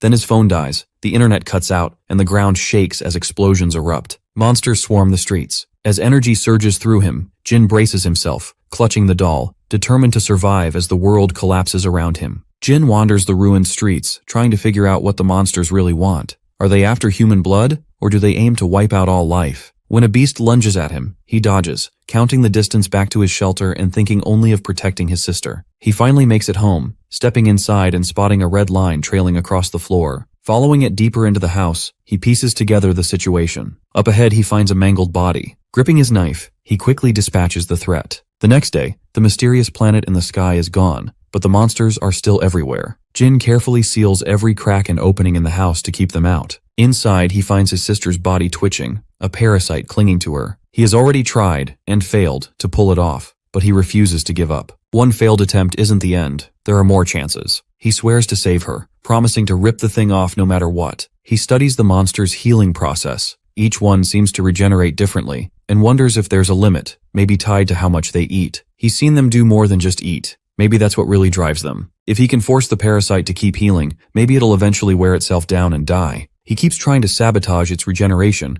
but the creature remains stubbornly attached. Jin knows he needs a better plan. He considers ways to disrupt the healing, maybe by hitting it repeatedly until it can't keep up. Later, he uses a telescope to watch monsters outside, noticing they're always drawn to fire, even through barriers, but that's too risky to try. He experiments with hydrochloric acid. It slows the healing, but doesn't kill the parasite. He dissects a few captured ones, searching for any weak spot. Acid, liquid nitrogen, nails, none of it works. Frustrated, he tells his sister he's out of ideas and unable to kill the parasite. He begs her to give him a sign if she's still in there. Suddenly, a rope goes taut. Looking down, he finds Chicken Comb and Haru hanging upside down. Back in the present, Jin struggles against the monster's grip, feeling like this is the end, and there are no more possibilities ahead. Suddenly, Paran appears and crashes into the beast. Sparks of electricity shoot from our protagonist's hand as he prepares to strike. Paran slams the monster to the ground. Jin's eyes lock onto the core in front of him, vision going red as power surges through his body until it bursts out, leaving him trembling and breathless. Confused, he demands to know what's happening. Our boy looks back at him, silent, while Jin tries to figure out how he managed it.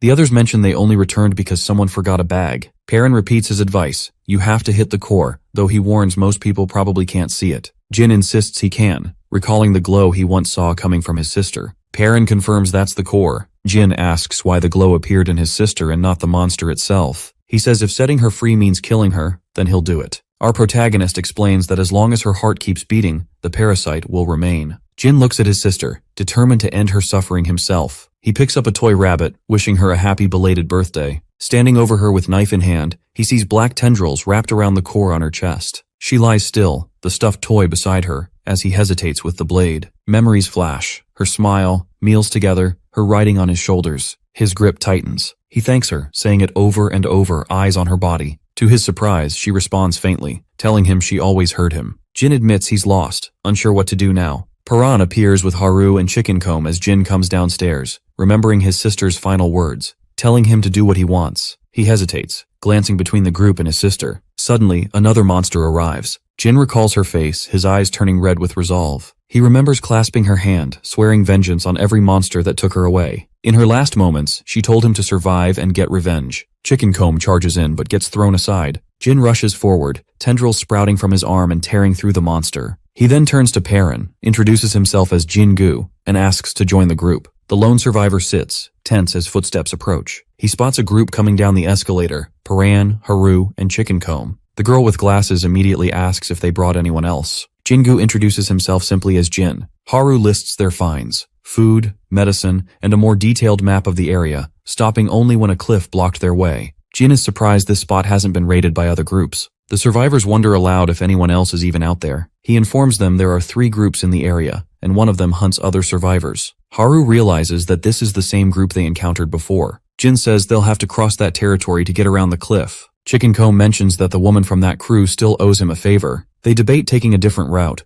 but Jin argues it would be risky and take too long. He insists he's got it under control and warns the group not to reveal our protagonist's bunker training to anyone. The others bristle, questioning who put him in charge, but he claims he's the smartest one here. Later, Paran is training, weighed down with heavy gear, his eyes sharp and focused. Jin asks about his strength, and our boy explains he trained in the bunker his whole life. Jin presses for details about his routines and what he used to eat. Paran, uncomfortable, asks him to stop, but the questioning doesn't let up. Finally, the young fighter says he hides out here and asks how Jin even found him. Jin replies that he followed a light, and that now he can see the life force in people, including Paran. This reminds our protagonist of something his dad used to say. Jin wants to know how the man knew about life force and why he built a bunker in the city to train his son. He calls Paran's dad a lunatic. Memories stir. His father wasn't always like that. At first, the man supported Paran's dream of seeing the surface, but eventually became obsessed with prepping for the apocalypse, which led the boy to rebel. Jin suggests maybe the father already knew about the monsters or the apocalypse in advance. Paran admits it's possible. Jin asks if he's certain his dad is dead. Paran recalls watching him fall from a great height with monsters diving after him. Jin points out that doesn't necessarily mean the man is gone, and that Paran may never know for sure. Paran sits on the floor as Jin suggests that his father might still be out there. Our boy replies that if his dad were alive, he'd already be here looking after him. Jin agrees, then shifts the conversation, asking how he moved so quickly during their last fight. Paran demonstrates the move, confirming if that's what Jin meant. He explains that you have to focus your life force into your fingertips, but the real challenge is being able to feel it in the first place. Jin says he can feel it. His hands start shaking as he remembers the sensation of having all his energy drained. He insists that feeling is real and shouts that this must be his life force. Blood starts to drip from his nose and sparks flicker. Perrin asks if he's alright,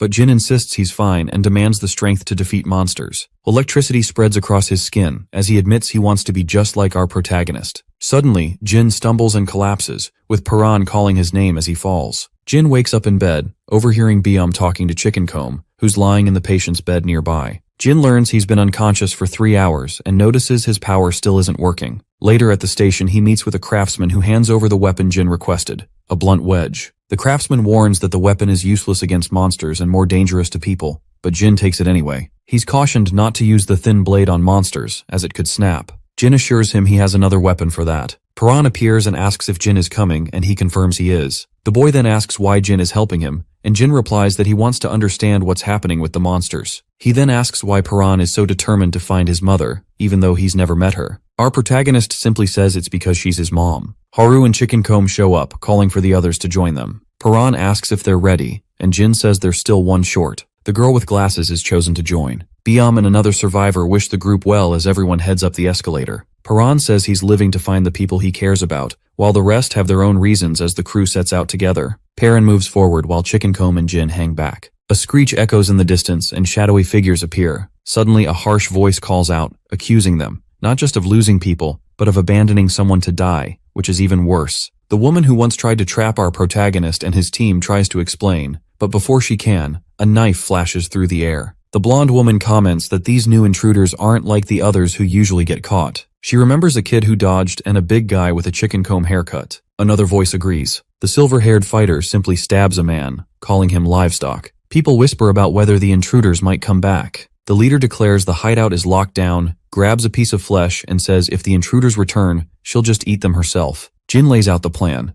They need to cross the thieves' territory, which is divided into 3 zones, without being caught. He insists that everyone must sneak through, no fighting. Chickencomb is excited by the challenge, but Perrin doubts they can all make it through undetected. He says he could probably do it alone, but isn't sure about the whole group. Jin grins confidently, assuring them that if they follow his instructions, everything will go smoothly. Our boy notes that he could always sense life while in the bunker, but Jin only developed that sense after getting captured. Chickencomb points out they're short-handed. The girl with glasses arrives, and Jin suddenly grabs her bag, catching her off guard. He warns everyone that they're now at the edge of the thieves' territory. Showing the map, he explains the hand signals. A pointed finger means go. Avoid enemies at all costs. A clenched fist means attack. A retreat signal means run if things get dangerous. And touching his chin is his signal for lying. Perrin questions the odd signal, asking when they'd ever use it, but Jin says it's just in case and probably won't matter, urging everyone to keep moving. Chickencomb backs him up. They carefully creep through the ruins with Jin leading them to cover whenever he spots thieves nearby. The thieves, meanwhile, are distracted, whispering about finding a hidden box. Jin tries to signal the group, but Chickencomb misreads it and charges at the thieves, knocking one out with a punch and fighting another. One thief yells threats and gets ready to fight, but our protagonist grabs and restrains him. The girl with glasses explains that Jin's signal meant to sneak past, and she scolds them for blowing their cover, even though they won. Chickencomb admits he misunderstood the signal. Jin says it's alright since there aren't more thieves around, but now they have to decide what to do with the ones they caught.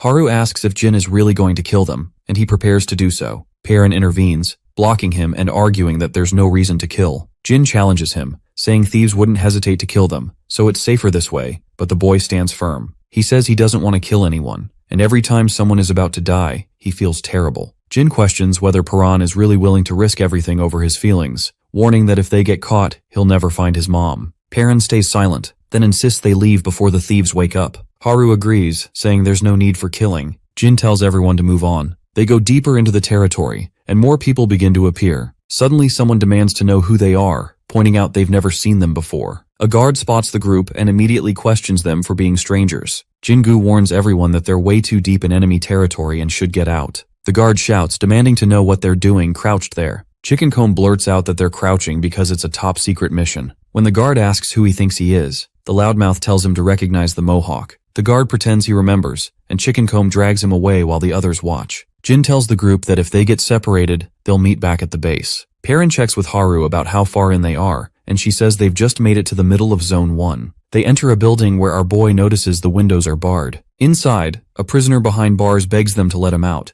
insisting he isn't with the bad guys. Soon, more captives appear, terrified and convinced they're about to be eaten. Jin asks if they mean eaten by monsters, but the prisoner warns them about a sinister woman called the Predator. Paran mutters the name, considering rescuing everyone, but notes there are guards everywhere. Jin says they can't waste time helping, but Haru reminds him of his promise. He admits he lied to keep everyone calm. The bespectacled survivor says saving people is too risky, and Jin looks to Paran for a decision. The protagonist agrees, it's too dangerous. Jin points out that Paran refused to kill the thieves earlier. He replies that it's not the same. He just has a thing against killing. Swatting a mosquito, Paran pops it in his mouth and eats it. Haru yells at him, but he shrugs it off as just an old habit. She calls it gross, but he insists it's not about hunger. He quickly covers her mouth to keep her quiet. Jin gives a hand signal, pointing ahead, and the bespectacled survivor and Haru prepare to retreat. Outside, the Predator and her squad stop. She sniffs the air, commenting that something nearby smells delicious. The group hides below them. Another soldier reports that the livestock farm in Zone B3 was destroyed by monsters, and all the animals escaped. The Predator, baring her fangs in a grin, demands more details and tells the soldier to bring her the eyes. The bespectacled survivor sees guards rushing off and worries that something big just happened. Meanwhile, prisoners are dragged in, blindfolded. The Predator pulls down one captive's blindfold, taunts him,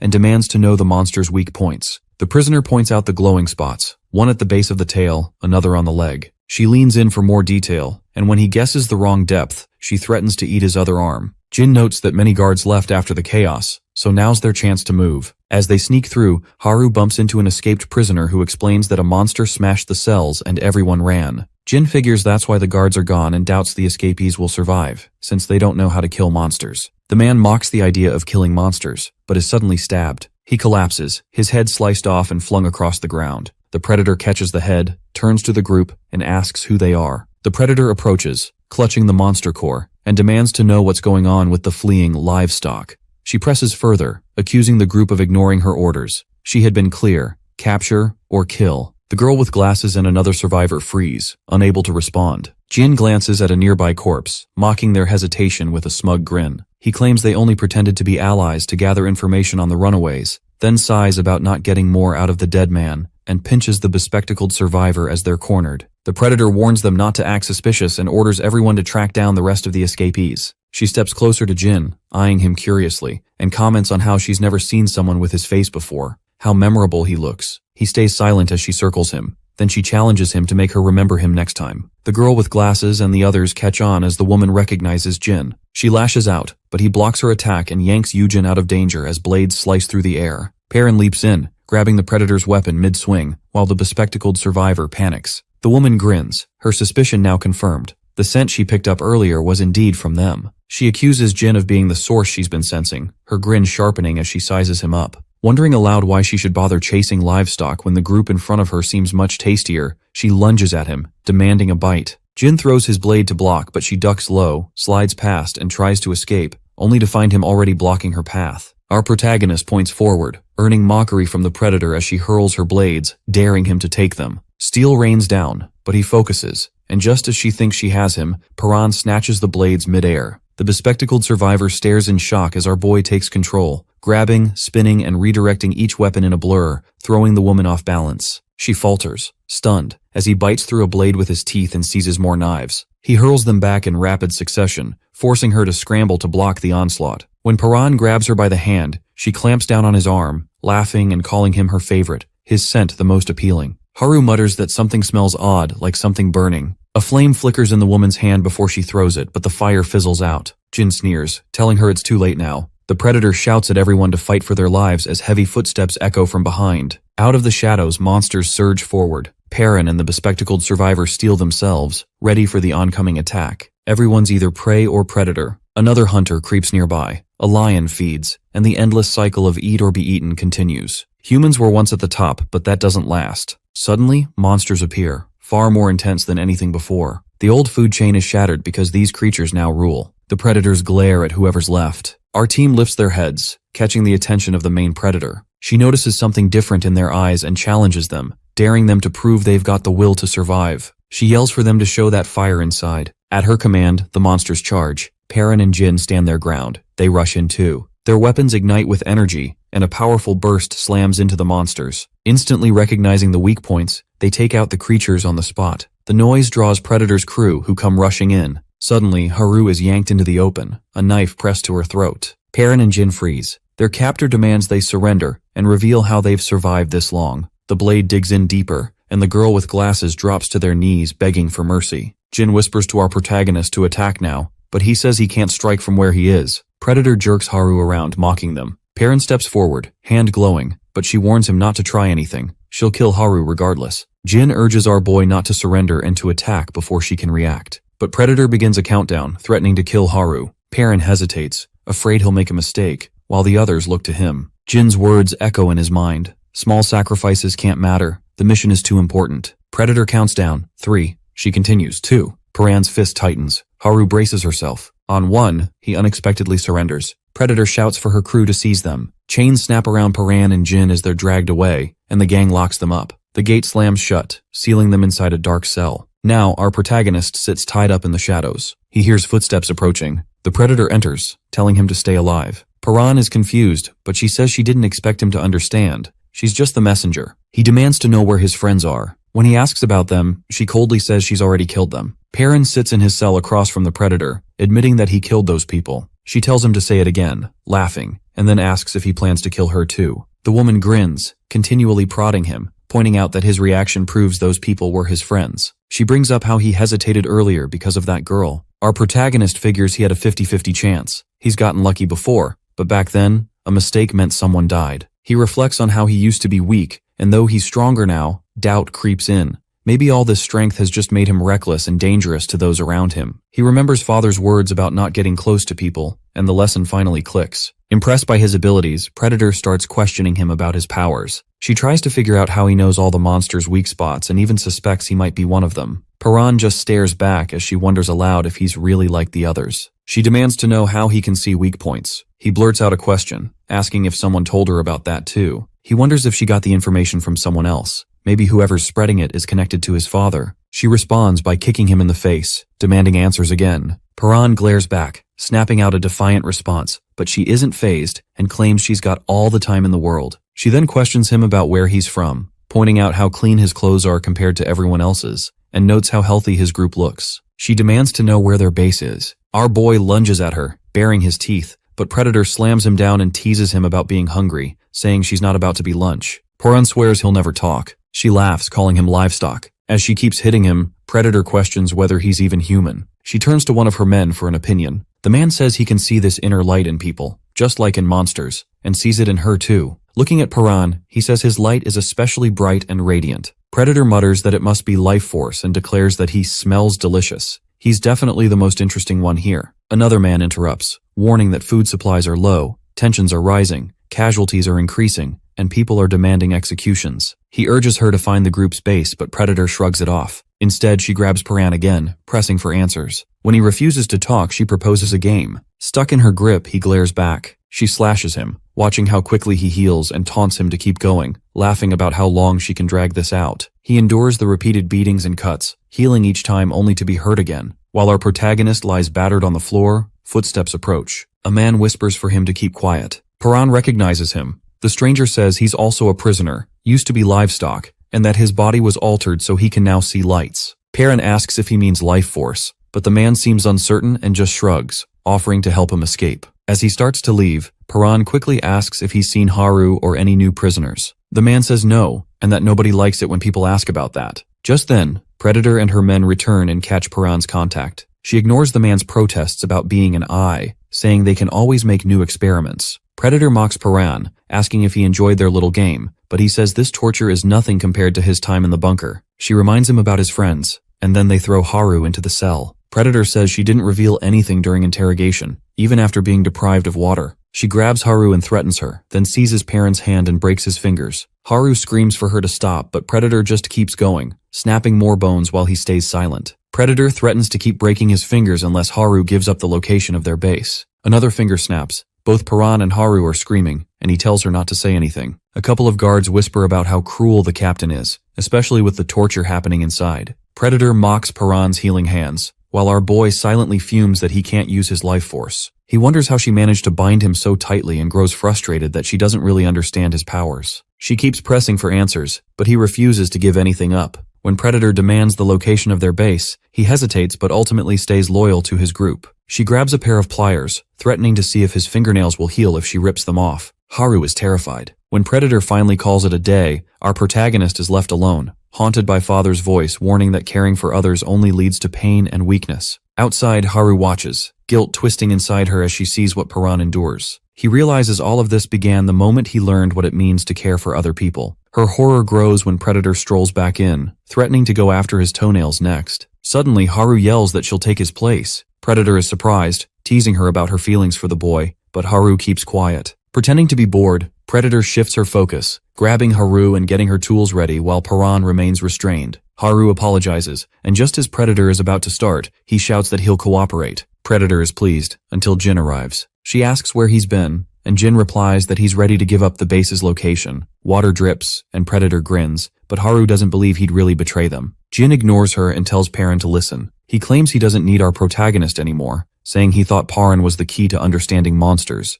but now considers him a disappointment who wasted his potential. Jin declares he's betraying the group and walks away. Outside, Predator asks why Jin switched sides, and he claims it just makes sense. Another survivor mocks Paran's group for being weak. The girl with glasses admits she never even knew where the map was. She just followed everyone else. Jin suggests attacking quickly since the base is heavily guarded, recommending a swift assault. Predator likes his attitude. They move the prisoners outside, and one of Predator's men asks why bring Haru and Paran. She smirks, saying it'll be fun. She wants to see their faces when the base falls. As they march, Haru tries to reach him, apologizing, but he stays silent. When she begs, Paran finally gives her a strange look. Jin checks if things are on track. Predator confirms everyone is present except the livestock guards. As they head up a cliff path, Jin grins, saying everything is perfect. Some survivors are confused about stopping there, but he explains they're surrounded by the city, with no cover and only one way out. If monsters show up, escape will be near impossible. An underling grows nervous and draws his weapon, but Predator demands answers. Jin signals, retreat or escape if needed. Escaping is more important than fighting. He gives the final signal. Paran recalls that touching the chin means Jin is lying, realizing he only pretended to betray them to keep the ruse alive. While Haru reacts and our boy clenches his fists, he reveals a hidden key tucked beneath his tongue. She catches on instantly. Jin continues to act normal under Predator's watchful eye, subtly holding up 2 fingers, the signal to attack if necessary. As Predator is distracted, Haru unlocks Paran's cuffs. He stands, free at last, energy surging through him. One soldier warns Predator that the boy is loose. With a fierce twist, Paran breaks the shackles completely and prepares to fight. Predator's men hesitate, but one steps forward, overconfident, even as she warns not to underestimate him. Paran steps up, Haru close behind. He stomps, cracking the ground, then delivers a punch that flattens a soldier's face and sends him flying with a blast of force. Paran knocks his opponent out with a single punch, sending the man skidding across the ground. The crowd erupts and shouts. Meanwhile, Jin signals up to someone on a ledge, who hits a detonator. An explosion rocks the canyon. Flames erupt, turning the entire battlefield into a fiery trap.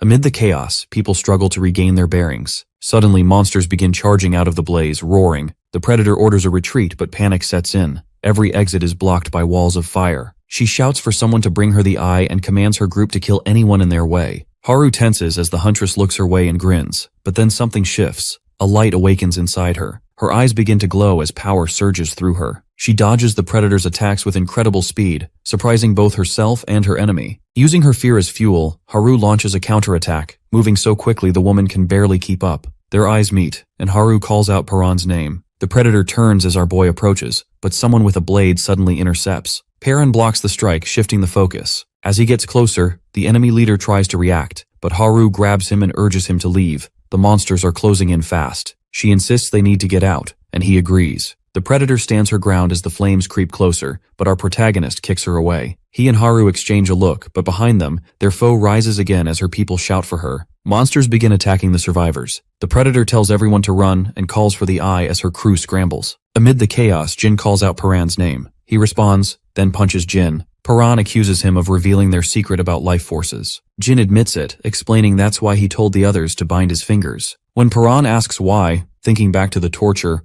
Jin insists it was the best move for him. He realizes Jin meant it, and the other boy confirms he never liked Paran, blaming him for being indecisive and saying he doesn't deserve his powers. Paran asks why Jin didn't dodge if he hates him so much. He could have avoided that punch. Jin says nothing. Finally, Jin admits he needs Paran. The young fighter is silent for a moment, then says Jin annoys him. Jin retorts that the feeling is mutual. Paran offers his hand, telling him to get up unless he wants to die here. Jin finally takes it, making it clear he has his own agenda, even with monsters and chaos all around. Survivors grab their weapons as orders are shouted to hold the line. The Predator demands to know where the eye is. Her crew responds that they've got him, and a soldier says someone volunteered. She praises the volunteer, promising rewards, as a young man steps forward. Chickencomb watches as the boy pulls down his sleeve and says he can finally see again. Back then, Chickencomb was taken to a place where a monster was kept, all tied up, while a man watched with him. The man explained that the experiment almost never worked. Most people died if they couldn't handle monsters. He asked if Chickencomb was really sure about this, noting that usually only livestock were subjected to it. But the Mohawked fighter was determined. He wanted to keep up with Paran and Jin, and didn't want to fall behind. Afterward, Ai realizes he can now see the monster's weak points. The Predator yells at him to point them out. He turns defiantly and asks if they really think he's going to help.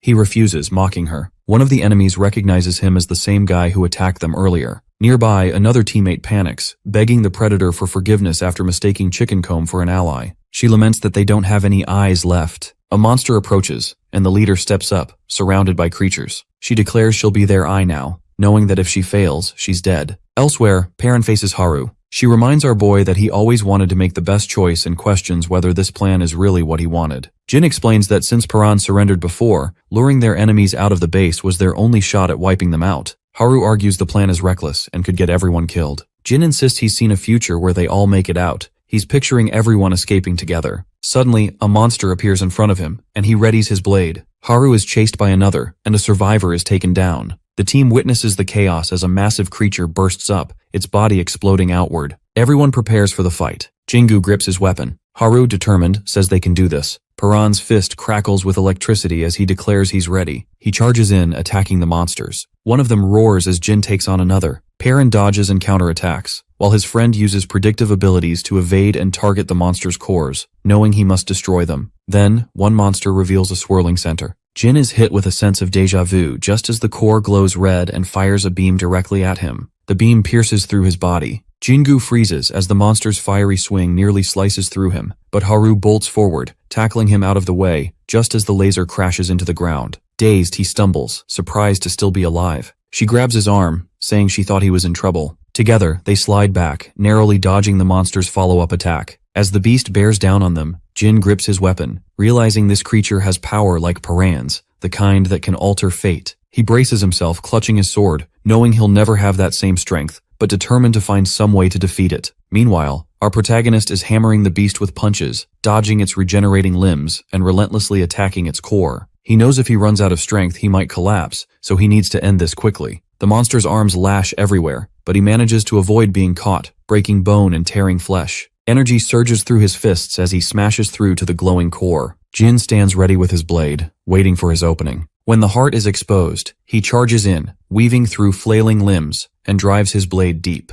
It cracks but doesn't shatter. The core pulses harder, blue sparks jumping through his hand. Paran appears beside him, shoving with raw force and channeling energy into it as the creature convulses. Our boy pushes harder, slamming the monster backward as its core flickers and tendrils writhe. Haru rushes in, ducking under limbs, but a wild swing forces her back. She and Paran cross paths as survivors scream for help, more monsters closing in. Elsewhere, the woman who had tried to trap them before grabs a collapsing survivor, pulling him up. Chickencomb appears, reminding her she still owes him a favor. She snaps at him annoyed, but he refuses to let it go. Realizing she's cornered, she finally agrees and asks for his help to escape, as chaos erupts around them on the battlefield. Meanwhile, the Predator observes streams of life energy flowing across the fight, finally understanding Paran's power. Energy crackles in her eyes as she mutters into a phone about how long she's waited for this moment. Now that she can see the flow, she's desperate to know how to use it. After the clash, Paran checks on everyone, but Haru tells him people are more worried about him. He looks like he's running on empty. He insists he's fine and can keep fighting, so he pushes on, while Jin watches, thinking that Paran could have taken on all the monsters alone. Remembering his promise to wipe them out, Jin feels he's slowing the group down. He glances at our protagonist, wondering who the real failure is. Haru panics, shouting about where they're supposed to go as fire rages all around, but Jin stays calm. He has a plan. He's mapped out a route through the canyon, and when she asks how, he reveals he made a deal with the livestock prisoners. Paran recalls someone mentioning a rescue mission and realizes Jin is at the heart of it. Our protagonist hears Jin say this was the best option he could manage. With that, the group sprints across burning ground, leaping into the canyon. Chickencomb and the woman appear, and he greets them. Haru is immediately suspicious about why the newcomer is with them now. Chicken Comb asks everyone to pause, and the woman pleads to join. Jin warns her not to mess things up, or she's out. The girl with glasses joins too, so the squad moves together. Perrin and Jin slide down the canyon, monsters in pursuit. One drops in front of them and Jin shouts for everyone to keep running. Fighting here would only get them trapped. He tells the others to go ahead while he faces off with the beast. More creatures drop down, and our boy charges in, blasting through them as the rest of the group keeps moving. He and Jin push ahead, encouraging everyone to keep up. As they run, Perrin reflects on his life force power. It makes him stronger but burns out quickly, working best in short bursts. He charges up before punching, taking down another monster. He realizes that holding the charge longer increases his strength but drains his energy faster. Before, he could barely last 2 minutes. Now he's improving by adjusting the output. He demands to know the way to the base, and Jin tells him, with the girl with glasses confirming she knows too. Suddenly, the ground cracks and the canyon shakes.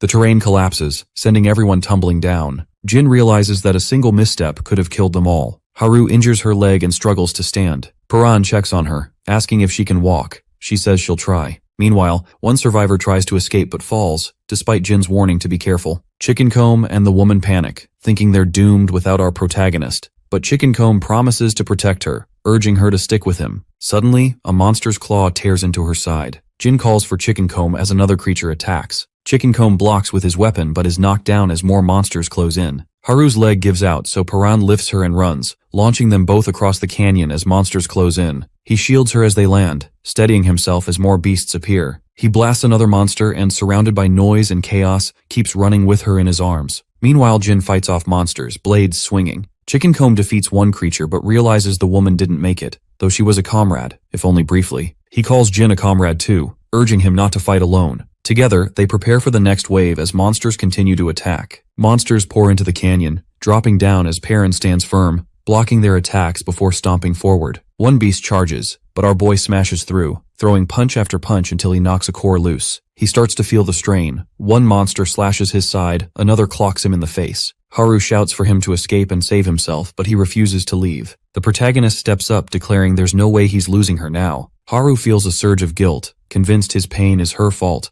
haunted by memories of what he's endured. Perrin is hurting but keeps fighting, thinking about how meeting her changed him, while she's convinced everything that's happening is because of her. She cries out, blaming herself for his suffering and torture. He steps in front of her and admits that maybe if they'd never met, none of this would have happened, but he doesn't regret any of it. He thinks of everyone he's met, Yujin, Chicken Comb, Haru, and Biom, and realizes that, because of them, he's learned to trust. He trusts people now. Suddenly a monster grabs him, flames appear, and Haru screams, asking why he goes so far to protect her. Gritting his teeth, Perrin shouts that it's because he cares about her, leaving her in shock. His father's voice echoes in his mind, challenging him and repeating his words, saying trust leads to pain and betrayal. Perrin listens, but he refuses to back down. He insists that he believes in kindness, warmth, and all the good he's seen. He's not following the old path anymore. Monsters start closing in. Power surges through him as Haru watches. Lightning arcs across the battlefield, blasting through monsters. Perrin pulls her close, swearing he won't let her die. He holds her tight as monsters swarm,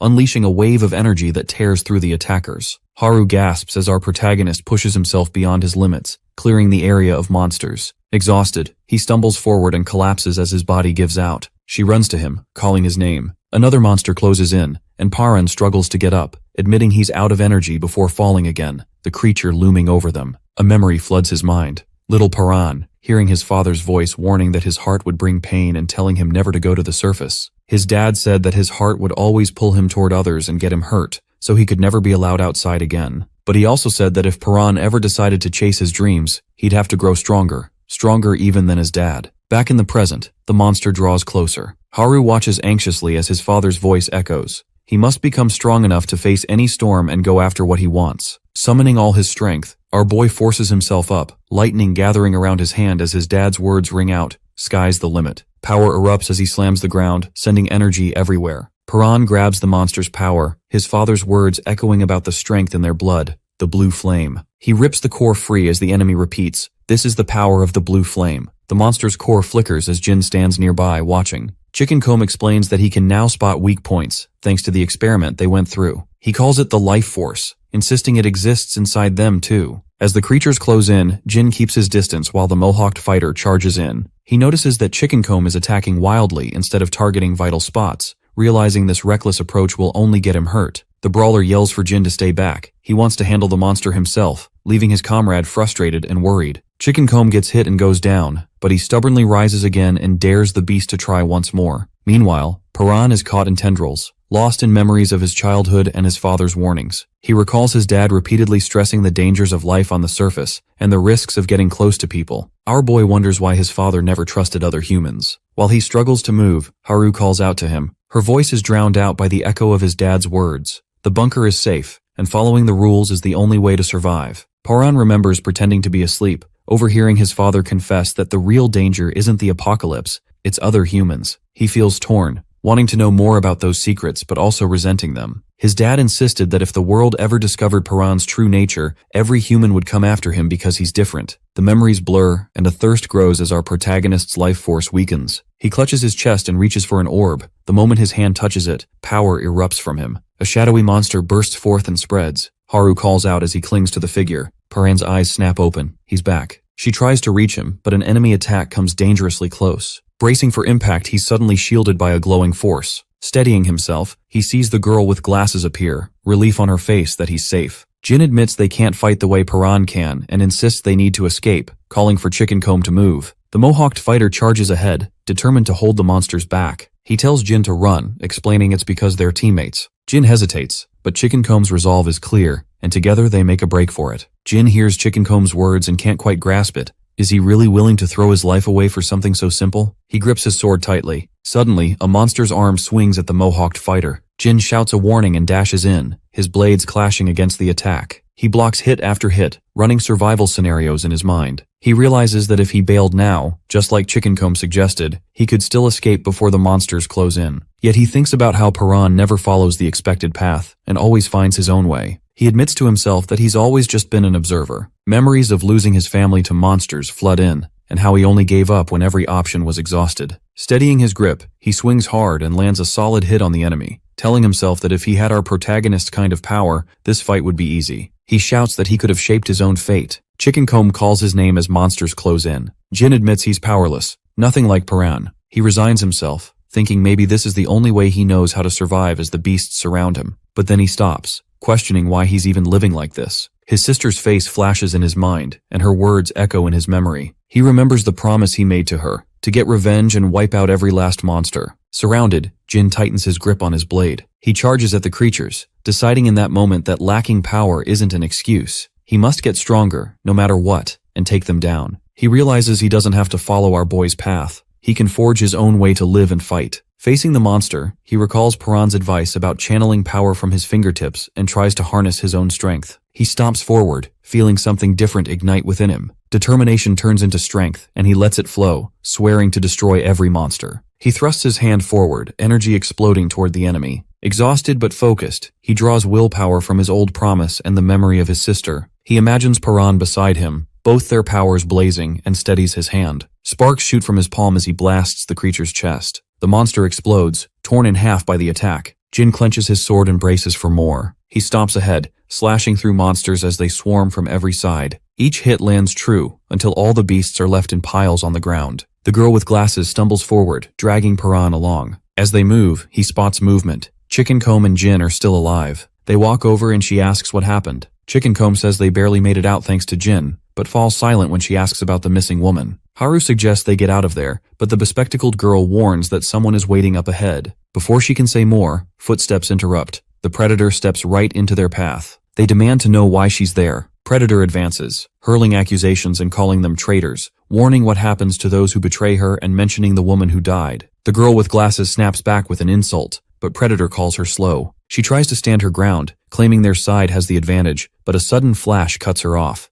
Chicken Comb is attacked and stabbed in the arm. He shouts at Predator to never mention the woman again, insisting she was a comrade. Predator shrugs off the sentiment, declaring that being comrades means nothing. There's only predator and prey. She moves closer, stating that survival is the only thing that matters. Chicken Comb refuses to back down and faces her. Predator's weapon starts to spark, and she says it's dinner time. She lunges at him, electricity crackling around her, slashing across his chest and claiming she's mastered life force. Electricity flickers as she holds a phone. When someone asks how she learned it, Predator says she picked it up from some kid with a strange fighting style. She finds 2 bodies on the ground, confused about where everyone else went, then realizes they've all run far away. She remarks that she can just follow the trail of blue energy to find them. Suddenly, a voice crackles through her phone, telling her to stop after hearing her mention blue energy. Predator gets annoyed, glancing at the bodies scattered around. Haru tries to warn her to stay back, but she scoffs, daring Haru to do something about it. Predator attacks, but Haru dodges and sprints away. Electricity snaps from her hand as she gives chase, calling Haru a pain. She grabs her by the hair, taunting about how much power is draining from her body, and promises Haru will never walk again. Our boy slashes at Predator, forcing her to let go, and she is surprised to see him ready to fight. Tossing Haru aside, she prepares to face him. Paran charges, but Predator dodges, sparks flying from her hand as she readies another attack. She goes all out, raining down blows and yelling for him to give her a good fight, saying she's finally found someone who can keep up. Then she offers a twisted deal. Even if he loses, she won't kill the others. Just cripple them so they can't run, promising to eat their flesh and use them for experiments. The protagonist stands back up, vowing to avenge everyone. Haru watches as he raises his hand. Predator demands he go all out, but then notices blue flames flickering at his fingertips. He focuses, forming a hand sign as blue energy sparks. Predator prepares for the fight. Suddenly she leaps in, slashing at Paran's hand and calling him boring. Paran lies on the ground, covered in blood and missing an arm. Haru screams his name in terror. The Predator stands over him, weapon in hand, mocking him for losing the fierce determination he showed earlier. She sneers that he once wanted to live, but now looks empty, his energy gone. Haru clenches her fists and charges, catching her off guard for a moment. She swings but misses, and the hunter taunts her, calling her a rookie and a coward. Haru hits the ground but refuses to back down, glaring defiantly as her enemy tells her to keep struggling. Suddenly, Chicken Comb stumbles, distracted by movement behind him. He looks back and sees our boy beginning to move, staring straight ahead. A buzzing sound grows louder as an insect lands on his head.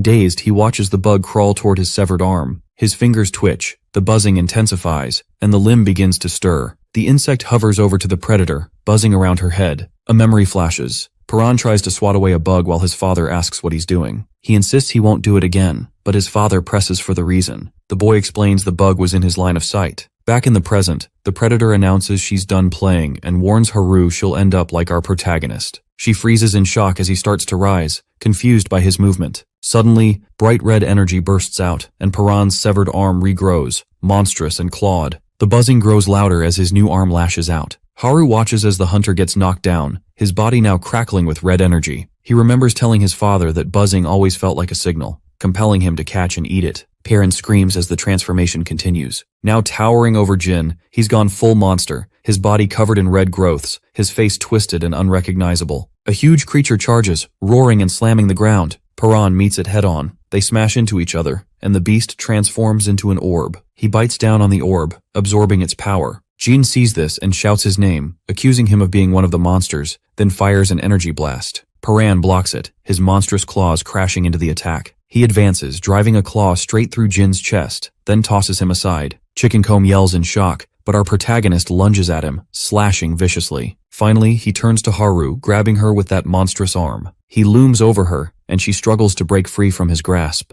Perrin bites down on Haru's shoulder, squeezing her as hard as he can. She smacks him on the side of the head, causing him to freeze mid-bite. Haru shouts his name, trying to snap him out of it, but our boy only growls and begins choking her. She fights back, landing a punch across his face. The blow jolts him. He realizes what he's done. The sparks of his monstrous transformation begin to fade. Paran stands, staring at Haru, who lies limp and bloody. He calls her name, glancing at the others scattered on the ground. The girl with glasses screams at him to stay back, calling him a monster. He looks around at the destruction, wondering if he caused all of it. The survivors watch in shock. A man hiding nearby blames another for not warning anyone, and panic escalates as Bayam approaches. Perrin spots him and freezes, recognizing who he is. As Bayam comes closer, our protagonist yells, warning the scientist to stay away and blaming him for the chaos. Bayam ignores him and moves past. Another survivor arrives, looks Paran over, and asks if he's a monster, but most people keep their distance. Then a hooded man appears. While someone questions if he plans to get close as well, the hooded man merely smirks. Bayam and another person begin helping the wounded. Elsewhere, a man describes meeting Jin at a looter base and making a deal. He would save Jin if Jin helped free his friends, who were being kept as livestock. When asked, the man confirms he came from the same place Paran and his group were trying to reach. Chicken Comb insists he's fine, though Bayam flinches, suggesting he take a break if needed. Someone asks if the man came from the place associated with the radio broadcast. He says yes and wonders if Jin hasn't already explained things. The survivors inquire about both the location and the broadcast, but the man says it's complicated and promises it will make sense soon. He recalls being caught by looters while searching for survivors, then asks Beom about his friend's condition. Beom replies that they're alive but malnourished. Attention shifts back to Paran as the man reveals he transformed into a monster and attacked his allies. Others confirm this, mentioning his rapid healing and how his arm regenerated, which surprised everyone. The man expresses relief that at least he managed to kill the predator, while Jin suspects Paran was unaware of his monstrous side. The man then says he saw red energy coming from Jin's body, which seemed suspicious. Jin explains it's his life force. When the man asks what that means, Jin questions how he could not know, considering he's now expected to fight monsters.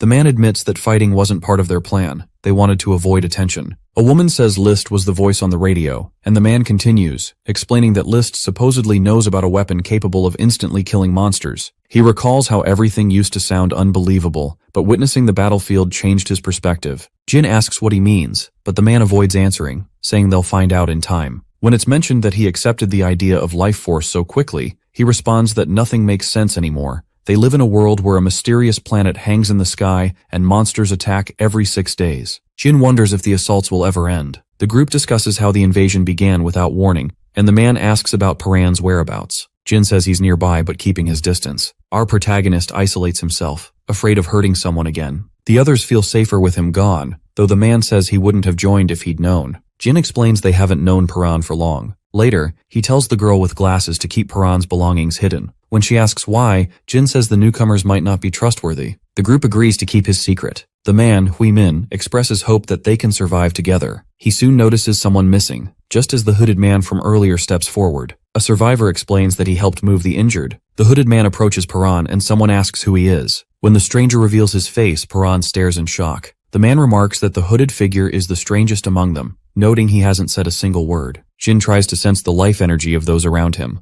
but feels nothing from the hooded man, which unsettles him. Perrin asks what the man wants. The hooded figure then pulls back his hood, revealing golden eyes and red hair. Our boy asks who he is, but the stranger only stares in silence. The red-haired figure begins speaking in a language Perrin doesn't recognize. He keeps asking what's being said, but receives no response. After a moment, the stranger falls quiet, steps back, and pulls his hood up again. Two others arrive, saying they've been searching for the hooded man. One of them is about to speak, but Paran cuts in, asking about Chickencomb, Jin, and Haru. Beom tells him that Chickencomb and Jin are awake, but Haru is still unconscious. They assure our protagonist she isn't dead. Overcome with guilt, Paran blames himself for what happened. He recalls trying to attack and eat Haru, admitting this to everyone. He realizes it wasn't guilt or anger that drove him to violence, but rather the disturbing truth that he enjoyed it. One of the survivors reassures him, saying he believes Paran isn't the kind of person he thinks he is. Beom agrees, adding that even when Paran is angry, he's strong enough to resist it. They point out that his kindness and willingness to put others first show he's not a monster. Another survivor mentions they've encountered real people before, but Jin disagrees, comparing Paran to the monsters above ground.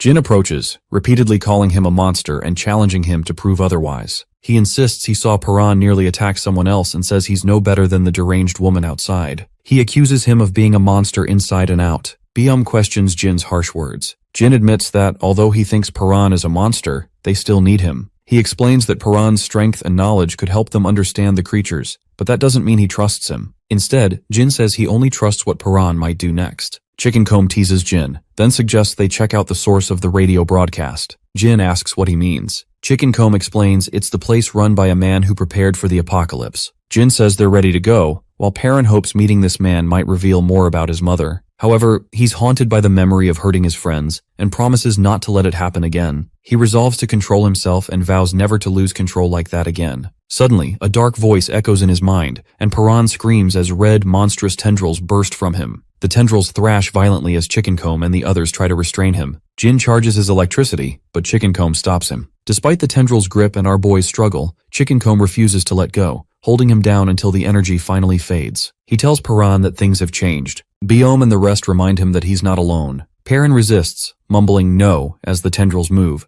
but he insists he won't hurt his friends again. He grabs the tendrils, tears himself free, and declares that he doesn't know what the thing inside him is, but it's no longer in control. He promises it will never win. The monster's voice tries to pull him back into darkness, but Paran fights to break free. A flash of light erupts, and he returns to his friends, his eyes glowing red. Beom and the others watch, noticing the last trace of that power within him. Then Haru approaches. She slaps him and tells him to get it together. Calling his name, she helps him break free from the monster's grasp. Perrin sees her, and the darkness inside him finally disappears. Supplies are well stocked. Chicken Comb and another helper confirm they have nearly a month's worth. The girl with glasses remains tense, frequently checking on Haru. Byum says she's still shaken by witnessing our protagonist's monster side, and worries about what will happen if Haru never wakes up. But the woman assures him that everyone is grateful Haru is still with them. Someone asks when they'll return to base, and another realizes it's been over a month since they left. He wants to head back, but Hui says they're almost ready. He introduces Jin-gu, who did a great job dealing with the looters, and says everyone is set to leave. Jin greets the group and offers to take them back to base. Hui checks on him, but Jin brushes off any concerns, determined to get back to training. Hui warns him about the risks of tampering with his life force, but Jin insists he's focused on getting stronger and promises not to repeat past mistakes. Hui sighs, uneasy about Jin's intensity. The woman who sews mentions that the shirt she made for Perrin is now in tatters.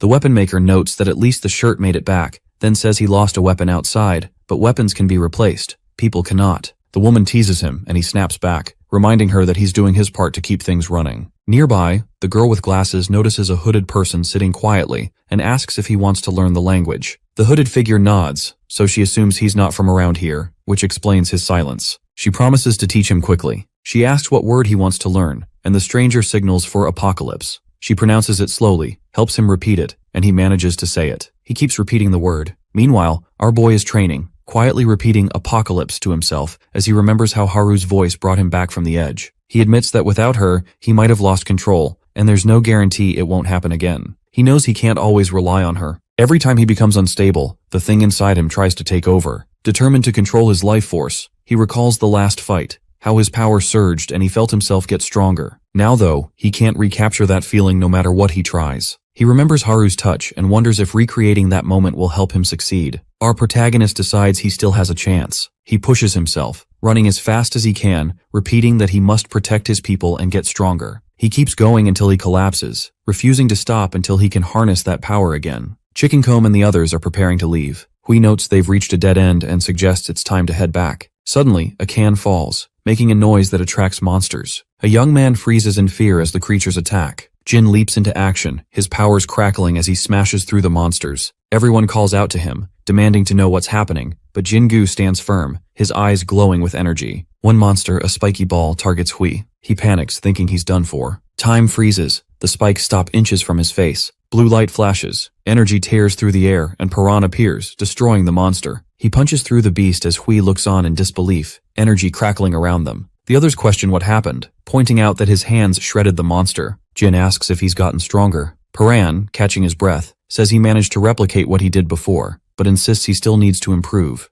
He knows it's the only way to protect those he cares about. Jin outlines their next steps. They need to find the source of the strange radio broadcast and meet the person claiming to be prepared for the apocalypse, hoping for answers. Later, Paran sits by Haru, tells her to keep resting, and promises to get stronger. He continues training, trying to master his life force. His veins bulge and his eyes change as he strains. Chicken Comb, Jingu, and the others watch as his eye takes on a strange appearance. He regains control. Byum Huang calls out, asking him to wait, but Chicken Comb checks if he's alright. Paran's red eye stares ahead as a dark figure appears in his mind, but he insists he's fine. The group moves on through the ruins. Later, someone is walking around and finds a pair of broken glasses, surprised by how damaged they are. More people gather, and one is called out for not working, trying to play it off when the leader notices the glasses. The leader is shocked and demands to know where they were found. The person says they were just lying on the ground, but another recognizes them by the chain and suddenly urges everyone to leave, insisting it's too dangerous. One thinks it's a lucky find and doesn't understand the urgency. The leader explains the glasses mean their owner is still alive. Another says they saw him earlier, remembers seeing fruit and signs of a struggle, and says they must warn the others.